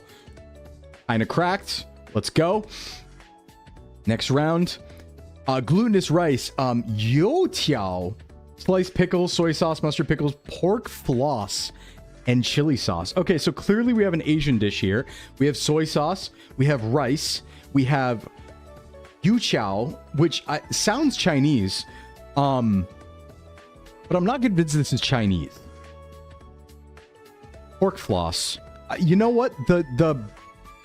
It's probably China. I was kind of like, what if it's Malaysia or Indonesia? It's not Japan. I don't think it's Japan. China is probably the most Occam's razor guess I got here. Let's start China. Nice. Easy. Okay. Luckily, China's big. Glutinous rice flour, coconut milk, brown sugar, grated coconut, water, vegetable oil, and sweet potatoes. We have a maybe Philippines here. Carrick, welcome in. Maybe Philippines, maybe Malaysia, maybe Indonesia. When we see coconut milk, I tend to go down there. Thai also, I like. Like Thai. Rice flour, brown sugar, grated coconut, water, vegetable oil, sweet potatoes. It's like we don't really know. It feels Filipino. Well, if you're saying it, Binka. Let's use our 8 Filipino passes and believe. We're actually running a perfect game right now. Was that a perfect game? Oh, that is I think that is the first time I've ever had a perfect game. Edible encyclopedia. Those were easy, to be fair, but that was a perfect game. Okay. We're kind of disgusting at it. Oh boy. All right, let's keep going. Damn. Good stuff. All right. Beef, soy sauce, garlic, ginger, green onions, brown sugar, cornstarch, vegetable oil, sesame oil, red pepper flakes, bell peppers. It has instantly gotten more difficult. Let's cook. What do we have? What are we thinking? Sesame oil. Japanese is a maybe. We do have beef and soy sauce and garlic and ginger. I actually really like Japan. Red pepper flakes and bell peppers is like, nah, bell peppers in Japan, I don't think so. It's spicy. Yeah, that's the thing. Cornstarch makes this American. American Chinese food. I like that. Hi. The bell peppers are throwing me off. I'm worried about stealth South America, but let me start US. Do I want to start US? Chinese American. The thing is, I mean, the picture doesn't look like Chinese American food, you know? Let's see, beef stir fry with green onions, bell peppers. It's stir fry, hoisin, and garlic. Marinated for enhanced flavor. A bed of rice. Yeah, let me go US. I guess let's start US. I don't really like it though, but we'll start United States. Wait. Oh no! They split up US into contiguous Hawaii and Alaska? That's new. Oh shit. I've never seen that before. Nice. It was contiguous US. Okay, good call. Good call. And Canada and Taiwan. That makes sense. Yep. That makes sense. Milk, coffee, sugar, cloves, cinnamon, vanilla, aguardiente. All right, this is Mexico, Brazil, South America, Central America, because of aguardiente. Eggnog. No, but it's aguardiente. Otherwise it would just be eggnog. Horchata? It might be horchata. I don't know what horchata fully is, but it might be that. That sounds familiar. Horchata is rice? Ooh. Do I want to just go Mexico? You know what? I'm going to go Mexico straight up. It is cool. Okay, it's more south. Hit Brazil. Hot. Cola de Mono. Well, it was. Damn, Dorman, you were right. Cola de Mono. Brazil is hot southwest. So if we go here, it's going to be Bolivia, Paraguay, Argentina. It doesn't border. Maybe it's Chile. It might be just Chile. Straight up. Yep. Nice. Okay. Not bad. Here we go. Coconut milk, yellow curry paste, chicken, potatoes, onions, kaffir lime leaves, lemongrass. Yeah, all right. This is probably Southeast Asia, India, Philippines. This is Thai curry. All right, Thai curry. Yep. Nice. Yellow curry. Good to know that's Thai. Water blomeches, lamb mutton. Ooh. Onion, garlic, potatoes, carrots, salt, pepper, bay leaves, water, butter. Just based on the naming convention, I'm considering South Africa. Could this be like Dutch South African? Maybe. How are we feeling about that? Or just straight up Dutch? I think it might be Dutch South African. I agree. Yeah, let's go hard call South Africa. If we get this, we're cracked. Oh, I'm kind of good at this. Takichu, thank you so much. Go eat some food, get your protein, get your rest, and have a good rest of your day. Thanks for coming by. I'm kind of good at this. I'm clipping that one. That's a banger. That's a win right there. We're getting really good. Well, never mind. Silkworm pupae. Wait a sec. Silkworms. Borders. East of China? What? Nothing? Taiwan? It can't be Japan. This isn't Japan. South Korea? It's east of China. There. I guess South Korea. I was so sure of that too. Damn. That's all right. We'll take guess two. We're still gastronomical genius. Play again until we see repeats. Puff pastry. Okay. Flour, butter, sugar, eggs, vanilla, cream, salt, water, jam, honey. Puff pastry. Go France, maybe? Go France, UK? Lead France? Easy. Lamb. Okay. Lamb and yogurt together make... Ooh, yeah. All right. This one's pretty easy. Lamb, yogurt, onions, garlic, ginger, tomatoes, Kashmiri red chili. Wait a second. Hold on. Wait a minute. India. Wait a minute. Kashmiri red chili. Kashmir region is in Pakistan. Right? Or is it borders? Or is it in India but borders Pakistan? I thought Kashmir was the region where they fight over a lot. We got to be careful here. I think it is still India, but like, is there the possibility? I'll go India either way, but if I'm wrong, okay, that works. I wonder if it was also it was also Pakistan. That would have worked too. All right, good. Espresso, hot chocolate, whole milk, sugar, and cream. Okay, yeah. Well, who invented that? Is that just hot chocolate with espresso? Feels. Let's see. Espresso, hot chocolate. Spain, maybe. Italians. I guess Italians would have come up with espresso. German? Liz is pretty confident on German. Isn't that macchiato? That sounds Italian. Italy. Good Italy. Good Italy. I don't know where a lot of drinks come from, so that's good. Good assist there. Shellfish. Whoa. Every meat. Shellfish, fish, pork, chicken, potato, milk cow, chapelele, vegetables, white wine, sausage, chorizo, puree, nalca leaves. Okay, this might be African. When I see ingredients I don't recognize, I think African dish. Milchao, chapelele, and nalca leaves. Oh, you say Chile hard? All right, listen, if you're hard on Chile, I'll trust you because I don't know those ingredients. Read the instructions. Wait, digging a pit, lining it with hot stones, layering ingredients, interspersing nalca leaves to trap steam. Well, they said Chile. I'm just going to take it. That one's not even me. I wouldn't have guessed it. I would have gone West Africa or East Africa or something. Toronto. Plantains. Okay, high Caribbean. Palm oil, ground nuts, salt, pepper, fish, tomato. Yeah, high Caribbean. Which Caribbean country do we go for? I'm going to just lead Jamaica. Ice cold? All right. No, it's not. It's not the Caribbean. Southeast Asia must have plantains too, I guess. Okay. Indonesia? I don't think so, but no. Malaysia? I have no, or is it, wait, maybe like Tong. Oh God, is this Oceania Islands? Is this Polynesia? Might be African. I actually don't know. They got me on this one. Tomatoes are present. Big Africa. Yeah, tomatoes are present. That's fair. Tomatoes are present. Where in Africa would plantains be then? I don't really know plantain range in Africa. Maybe coastal. Should I go yeah, fish are optional list. So let's go coastal. Let's go North Africa coast, but not Morocco. Let's go like do I want to go like maybe Somalia or Ethiopia or something? I'm gonna go Ethiopia.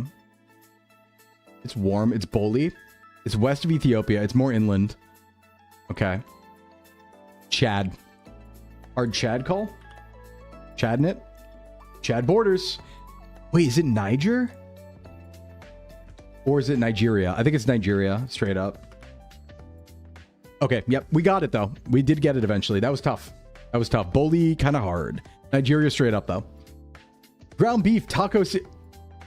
It's a taco. But we're using taco seasoning, so I'm just going US here.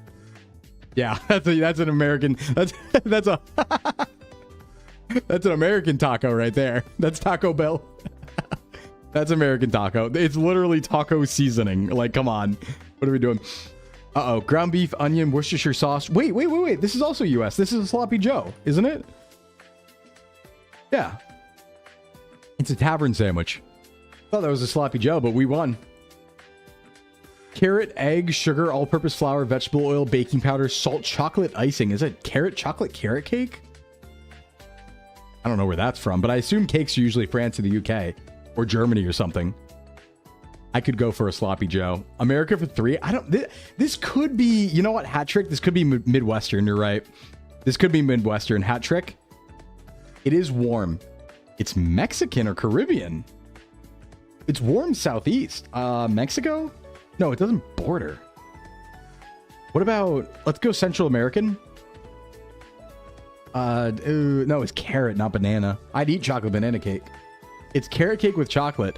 I don't think it's Caribbean. Yeah, it's like Colombia or something. Borders. Okay, yeah, we were on the right track there. East, southeast. Southeast Colombia it's Brazil. It's fucking Brazil. Okay, man. There it is. There it is. Brazil happened. All right, well, here we go. Rice noodles, coconut milk, fish sauce, red curry paste, kaffir lime leaves, galang. It's Philippine. It has galangal and it's not Filipino. All right. All right, man. That's not fair. I call shenanigans on that one, honestly. I call a little bit of shenanigans on that one. No, it's Malaysia, Indonesia, or Thai. It's one of those for sure. That's like Vietnamese. Do we think it's Vietnamese? It has Thai basil in it. I probably should have read that part. It is Vietnamese. That's so sad. They get you on. Laos. It was Laos. Tricky to be using coconut milk, galangal, and the kaffir lime leaves, and then also have a Thai ingredient, and it's Laos. That's hard. Never would have gotten that. First guess. We got yuca. Banana leaves and yuca. Panela. Yuca. Yuca is South America, Central America, right? Anise seeds? Oh no, it has coconut. It has coconut. Is this also Southeast Asia? Wait, blood tofu? Does it say that somewhere? I don't see that. Fresh cheese. Is yuca Peru? I feel like it might be. Let me go Peru here. I think it's around there. Yeah, Peru borders. It's north of Peru. Okay. Well, we know it borders North Peru, so it's Ecuador. It's Ecuador. Or this one's Colombia. Damn. They got us. They got us with the bolo. Not bad, though. And we still haven't seen repeats, so we rock. Cassava, palm oil, fish, tomatoes, onions, habanero, garlic, lime, salt, chicken, beef, shrimp, bouillon. It's cassava pulp. I forget where cassava's from. I don't remember. Cassava's somewhere. Cassava is South America, right? Also, I think. Fish, tomatoes. Wait, we saw a fish tomato combination recently. It was, I don't know, it could be a lot of places, but that was... I think this might be the same area. I think this is also, like, Colombia. No, that's cold, but not ice cold. And it's east, but it's cold, not ice cold. Huh? Doesn't ice... That means it's on the continent, but I don't think that's right. No, because it's directly east. If it was Brazil, it would have been borders. And it's cold. That doesn't make sense. Unless it's... Wait, we saw this happen before. I'm going to go Liberia. We might be on Africa. Yep, we are. Yep, it's West Africa. I forgot I can do that. All right, east of Liberia is going to be Cote d'Ivoire or Ghana. I'm going to go... is it borders? Cote d'Ivoire? Yeah. How do I get this? Ivory Coast. Got it. Oh, slop. We've seen this. Wait. We guessed this. This was the opposite thing. It was the other game, and we saw this. And it was oh, what country was this? Sauerkraut, onions, peas, sunflower oil, salt, pepper. I mean, based on the ingredients, I want to say this is for sure, like, you know, European, clearly. We have sauerkraut, right? That's not hard. It's European, all right. I don't remember what country this was, though. That's Northern Europe? This could be... Finland, Russia? No, because we had this and it wasn't any of those. Like, we had this in the reverse game last week, I think, and it wasn't... maybe it was just Germany. Very hot. Germany's very hot, but it's not borders. Let me go Estonia. Nice. It's everywhere. It's everywhere. All right, well, these are the trick dumplings. These are the trick dumplings. The Georgian trick dumplings. Yep. Azerbaijan. We're good at those now. Because we always go like, oh, they're dumplings, right? And then it's like, no. These are the Caucasus Mountain trick dumplings. The different dumplings. Glutinous rice flour, sweet potato starch, pork, bamboo shoots, mushroom, shrimp, soy sauce, sugar, water, chestnuts, garlic, shallot, cilantro. All right, I think we're like Thai, China. Let's start Thai. China. China very hot. Oh, is it Vietnamese? I'm getting cooked. It's South. There's a country I'm forgetting, clearly. Clearly, there's a country I'm forgetting. Bawang? I guess I'll do like Malaysia and... Oop, I got beaten. It's Taiwan. Duh. Herring and salt. Hello, Finland. What can we say? Okay, next game. Back home. Let's do a really quick cuisine match. Free play. Yeah, cuisine match. This is Country 2 Cuisine. All right, let's do this one. This is a new game we discovered last time. Country to Cuisine. Which dish belongs in Slovakia's cuisine? I would say middle. Actually, I would say all of these. It could be really any of them. That feels Slovakia. That feels Slovakia.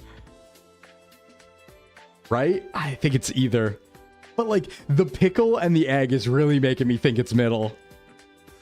I knew it. Crap. I should have gone with my gut. Which dish belongs in Timor-Leste's cuisine? All right, we're doing islands again. Here. Sundal. Which dish belongs in Cyprus's cuisine? Okay, Cyprus. I could see that. I could see right. This game reminds me of the Mythical Morning segment where they taste the food and throw darts at a world map. That's pretty fun. I should do that. We're going to do... It's been a while since I did a cooking stream. I should do one pretty soon. I do have a cookbook from Necromantic Chef, so we could make some recipes from there. Be good. Nope. Halloumi. Got. Are you good at darts? No, so bad, Toma. Very bad. I'm not good at throwing. I'm kind of Neanderthal coded in that way. Which dish belongs in Taiwan's cuisine? I think this right here, easy. Eel noodles. Which dish belongs in Sri Lanka's cuisine? Right or middle, I want to say. Sri Lanka. All right, Bika, thanks for coming by. Yeah, we're doing Anthropium in a bit. That's right. I wish you could be here for Anthropium. We're going to do that next, but thank you. Sri Lanka. I feel like this looks a lot like an Indian dish that I had recently. And because Sri Lanka's close, I want to say it's maybe that. Middle might be more Middle Eastern. I'm going to go right. Got it. That was more Middle Eastern. Kutial. That might have even been Asian, Middle Asian, or Central Asian. Sierra Leone, we have pumpkin.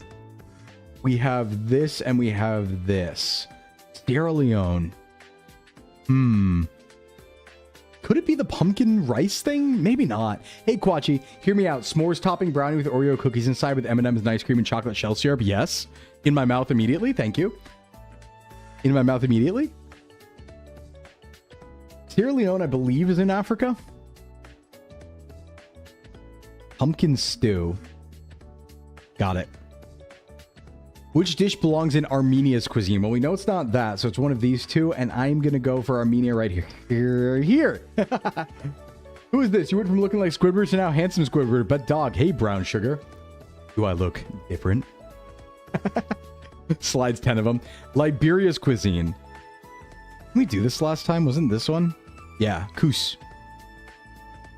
That was 7 out of 8. Regional Savant. We're kind of good. We're getting good at food, guys. We're getting really good. Do you like what you see? We're getting kind of good at food. Let me refresh just make sure I didn't miss any questions last minute here. I don't think I did, but I think we're good. Yeah, we got 20. All right, time guesser. Let's do our dailies. Daily time guesser. So this is now guessing the location and year of a photo. That looks like a painting. That I have no idea. A voice messages model. Thank you. Thank you, Raina. Got chesticles, you could say. Birmingham today? I don't know when or where this is. All right, let's look at architecture. We can't get it bigger. Oh, no, we can. Wait, I'm dumb. You can zoom in. I'm dumb. I want to say, let's look at the architecture here. Yeah, UK. I'm feeling UK.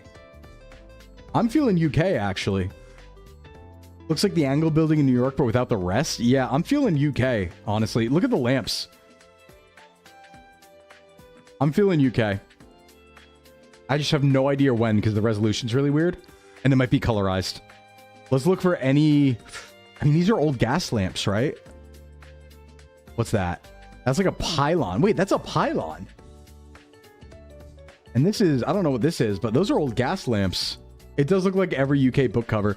I'm going to have to go like 60s colorized in UK, I think. This is a really wild guess, though. London, 60s colorized. That's not fair. It's literally an invention of color. It is the invention of color. I never would have gotten that. That's not fair. Yeah, they're photos. We've done this one already. Wait, we've done this one a bunch. Let's go back to... It was the Flatiron. I don't even know what that is. Random game. Ooh, Scarlet Doll. We have... Hold on, though. Hold on, though. Is this Scarlet Doll? Yeah, this is not Japanese. This is I was confused because I saw this, but this is just kanji, which means this is not Japan. This is Hong Kong or China. It took me a second to think, but no, I was like, no, wait a second. This is not Japanese. Mongolian? Yeah, no kana. I was looking for kana. You got me, Reina. I was looking through for kana to be like, is this Japanese or is this not? Nope, this is China. And I also looked here. We saw Lin Dai and Wang Yin. This might be Taiwan. $1 million production. Scarlet Doll. I feel like this is probably Taiwan. And judging by the car, probably 70s, 60s, 70s. What else we got here? Fancy. The coloring looks so 70s. It does. It really does. Wait, let's look at the outfits. Given 50s, we have suits. We have suits. We have... I think it's later. Look at the sailor outfit. That looks later than 50s to me. A lot of sailors nearby. This could also be Hong Kong, actually. This could very much be Hong Kong because we have sailors here. These could be British sailors. Is this a British sailor uniform from the 60s? In fact, that guy looks British. I don't want to... That guy looks real British. The color could be tricky. I think this is Hong Kong. Now, where's Hong Kong? Actually, I'm bad at where Hong Kong is. There it is. I think this is Hong Kong. I'm going to go Hong Kong, and I'm going to go... It looks like a parody, almost. Yeah, I think it's like an early color. Or, I'm going to say 70 on the dot. 1965, and it was Kowloon. We got it. We pretty much got that one. Good guess. Good guess. It was 65, and it was, in fact... it was in Kowloon. Oh, okay. All right, over here we have... Ooh, what does this say? Is that Interpol? What does that say? Love GeoGuessr. Yeah, time guesser. Some beautiful architecture here. Okay, we have old buggies, so we know the time period here. This is 1910s or 1900s. Wreck-It Blue, Pierhead. We got English. Liverpool. Does it say Liverpool?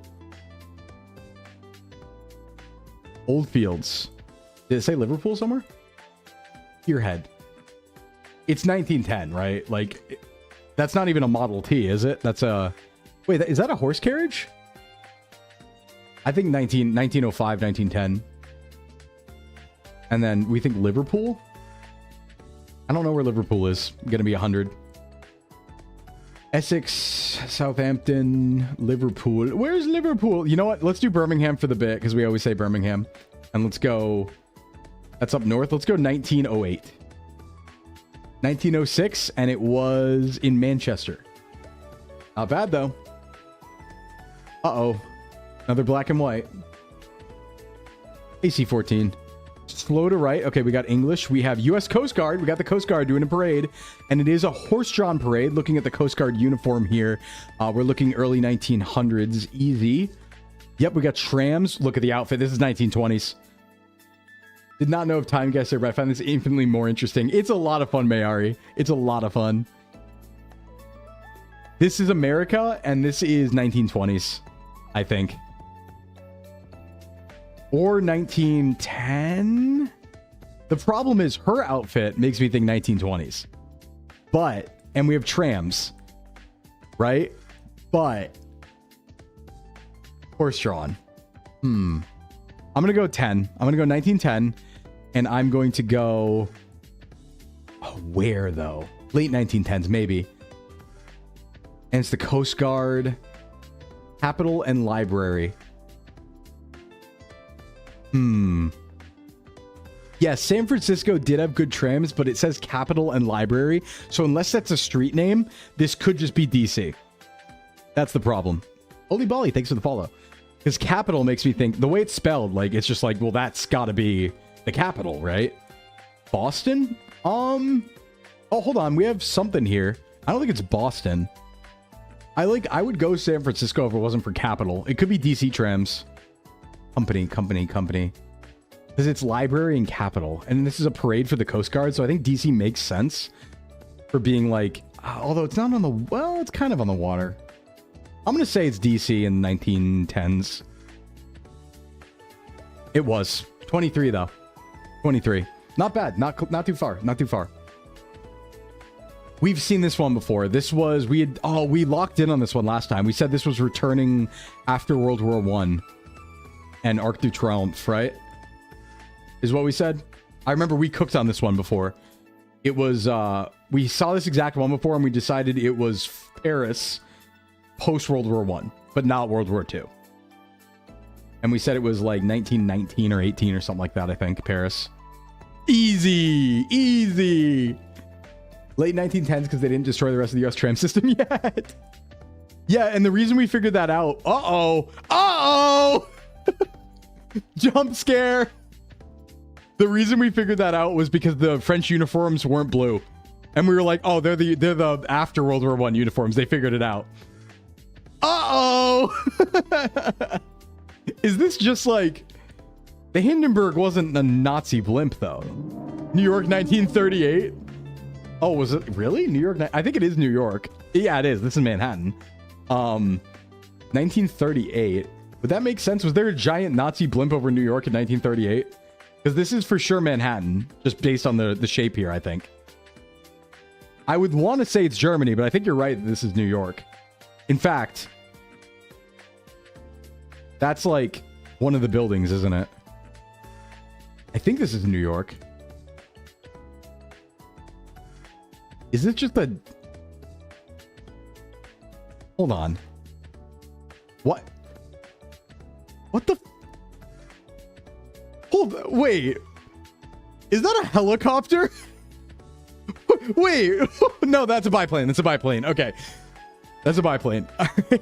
This is the Hindenburg. Okay, I didn't know if the Hindenburg had a Nazi emblem on it. I thought that was pre that, but I was like, wait.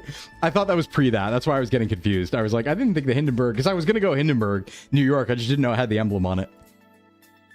Yep. Hours before bursting into flames. Not bad. That was actually a really good game of that. We kind of cooked on that one, you guys. Kind of cooked on that one. I thought a helicopter too. And I was like, no, that can't be possible. That's a biplane, surely. Which means we can do Anthropium. Let's try Anthropium. Where in the world and when does this human artifact belong? Each day, 10 objects. Guess where and when each was made. See how you rank against everyone else. This is going to be tough. Ooh. Guess where the object was made when? Click on the map to drop a pin, then click or drag the timeline to choose a 250-year block. It's all Sumerian. Well, hold on. I am not going to be very good at this one. We need to cook on this one. I mean, yeah, it's a statue. It's a statue. Sure is. What's it made out of? Is there any... It's marble. It tells you the medium. That's really nice. Okay, it's marble. A marble statue makes me think Greece, right? Greece, Italy. Who is it of? I don't recognize who it is. Nose is off. Looking at the outfits. Roman. The outfit's much older, though, isn't it? I mean, it's depicting something older. Let's go Roman towards the end. I think that's, like, fairly easy to say. Let's go Rome. And let's go... right here. It was... Where was it? Dionysus. Wait, where was it? Does it say? Truth was 27 before Common Era. We were quite off, but the region was right. Oh, is it the whole region? Oh, that's easy.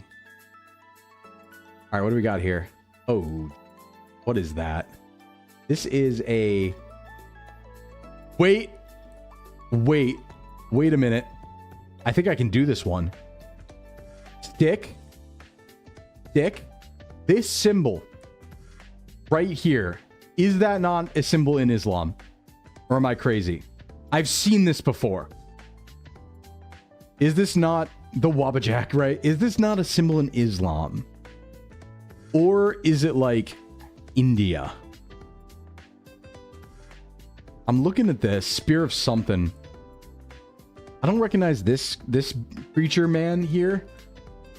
I think it's ceremonial. It's definitely not a functional weapon. It's for sure ceremonial.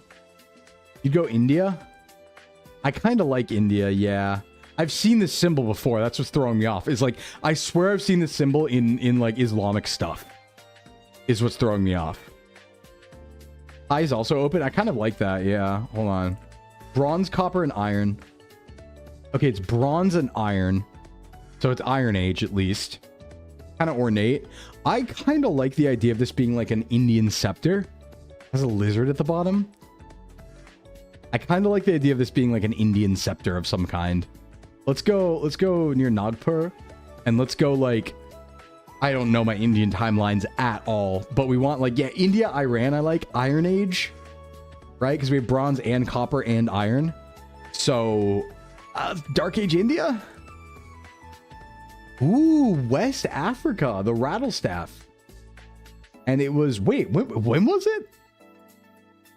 Oh, it was way more recent. It was 1700s. Damn, they got me on that one.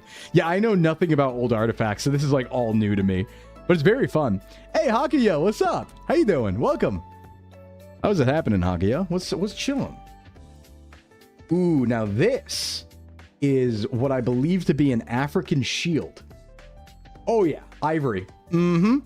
This is like Rwanda, and it's pretty ornate. I'm gonna put this at like Rwanda, honestly late. I'm gonna go Rwanda here. It was Nigeria. I was right about that, and I was right on par. Bada boom. And it's a costume attachment. Oh, it wasn't a shield, it was a costume. But I kind of killed that one, actually.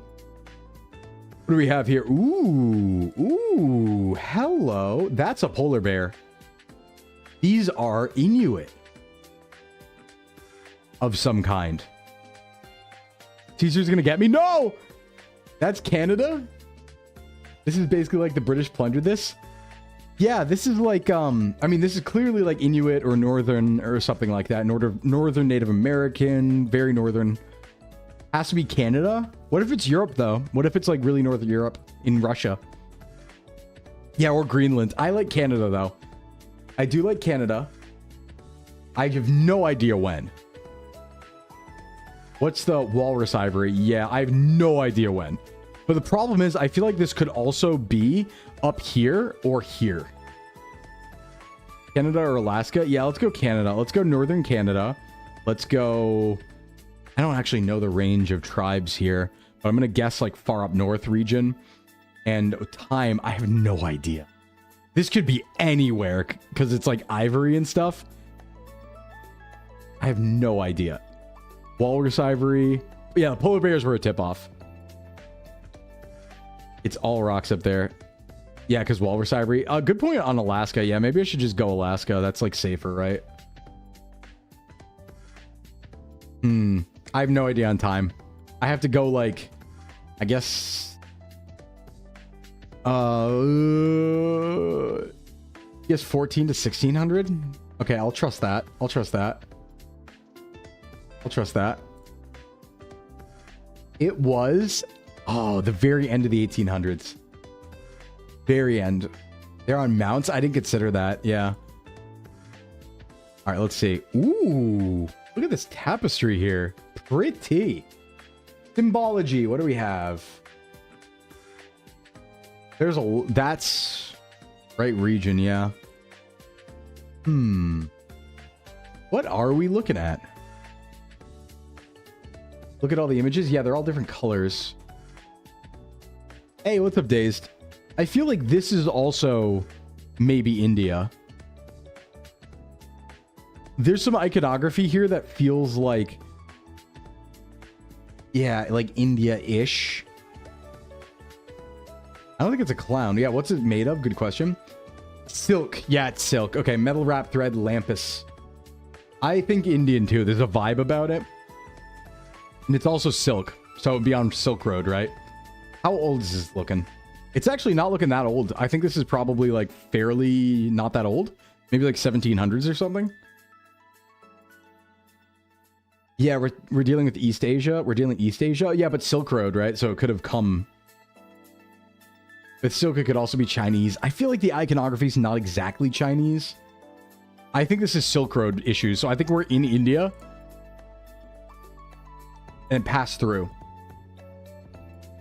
Be preserved. It could also be like anywhere on the road, right? Or actually, hold on. Yeah, you know what? I'm changing my mind. Kyoshi, I like what you're thinking. I think this might be Southeast Asia. I think you're right. I think you're right. And I think it's fairly here. I think it's late too. Oh, we're so dumb. Oh, we're bad and stinky and dumb. Yeah, that's tough. That's tough. And that was during 1100 to 1150. Is that, that's Muslim Spain, right? Islamic Spain at that point, I believe. That would make sense with some of the iconography. This looks like, oh, well, there's Arabic. Always stinky, never dumb. Hey, Violet, what's up? Well, that's Arabic. And this is an older painting. Lynx Lion. Yep. Okay, yep. Yep. So this shouldn't be too hard because we know region. We just go in here, right? Looks like a children's book. Almost. We just like go in here. We go near Iran. And we go like... It feels old.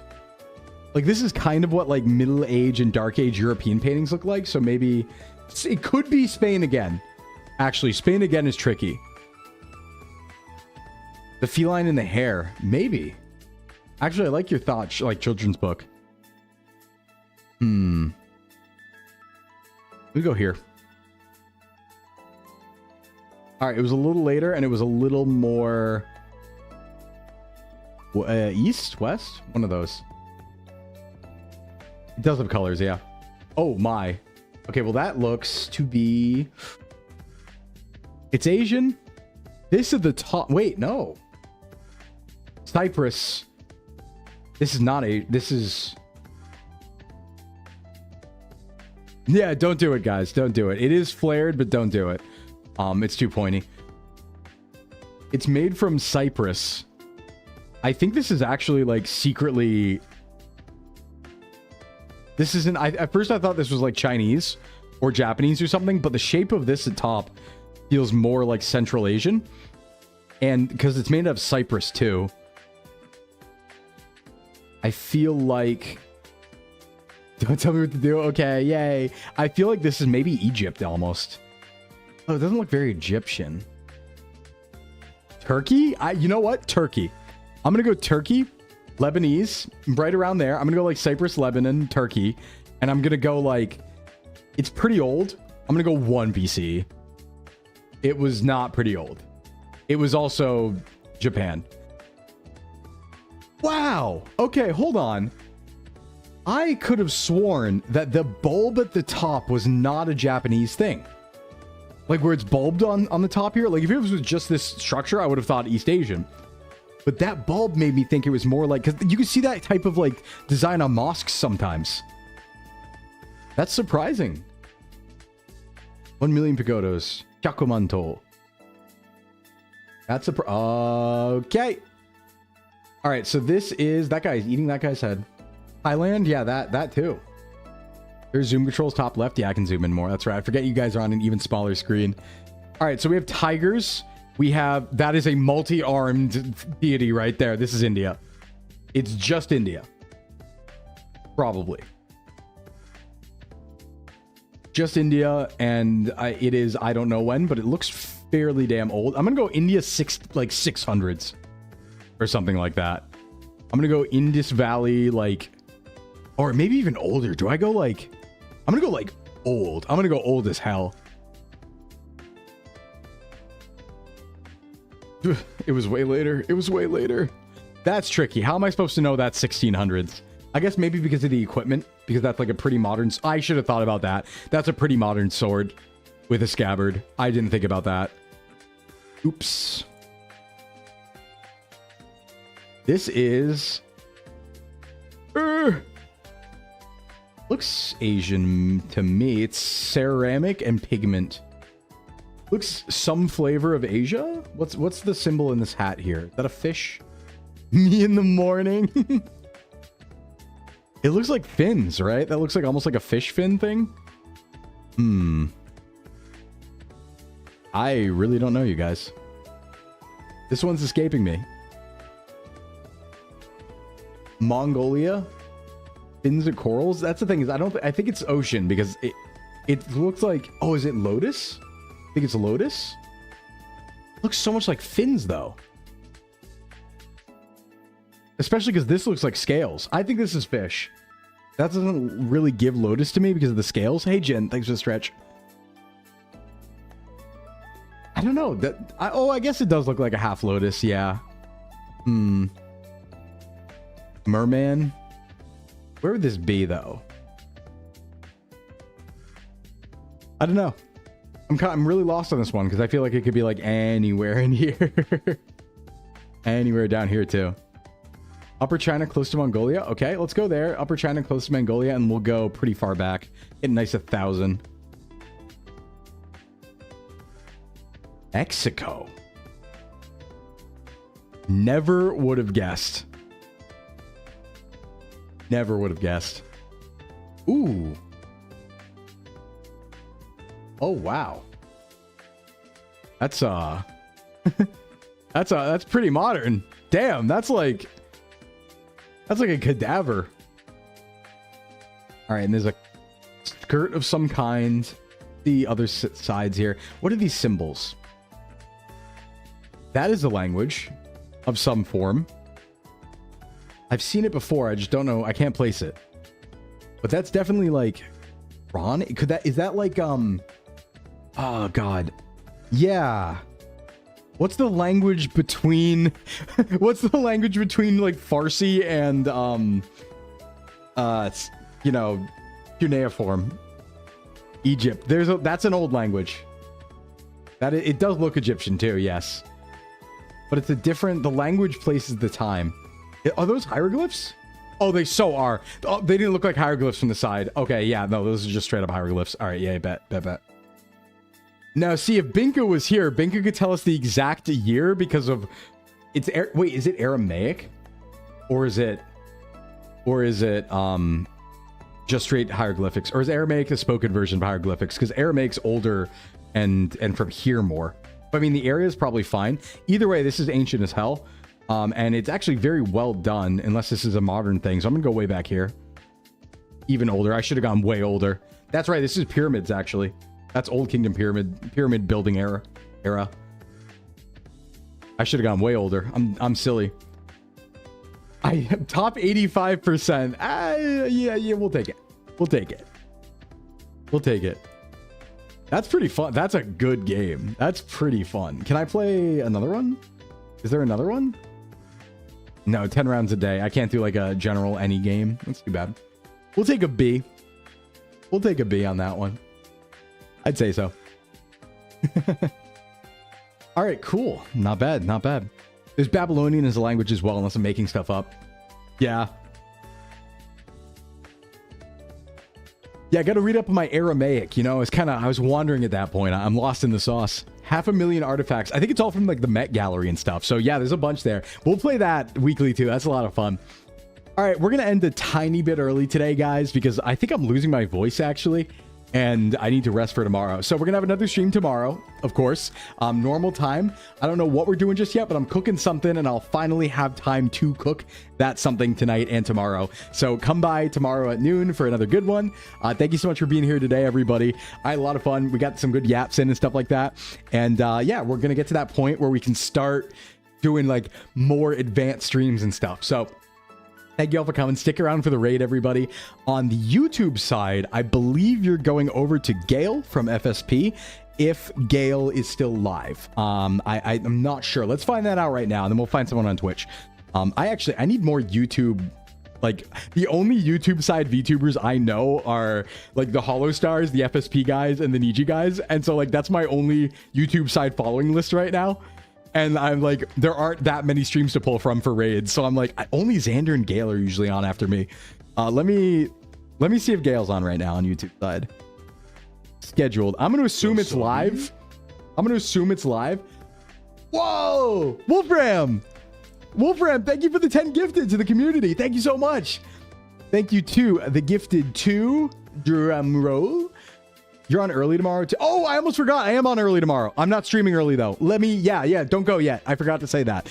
I'm waiting to see who the gift subs were given to. It doesn't say yet. But Wolfram, thank you so much for the 10. I really appreciate that. Big love, big love. Oh, right. Jeff's coming back too. Jeff McBiceps is coming back. That's right. All right. Thank you to the gifted two, Rune, Agan, Yoroshku, Chloe, In the Loft, Ren, Hanged God, Buriable, Blurry Pixel, and Exable. Okay. Tomorrow.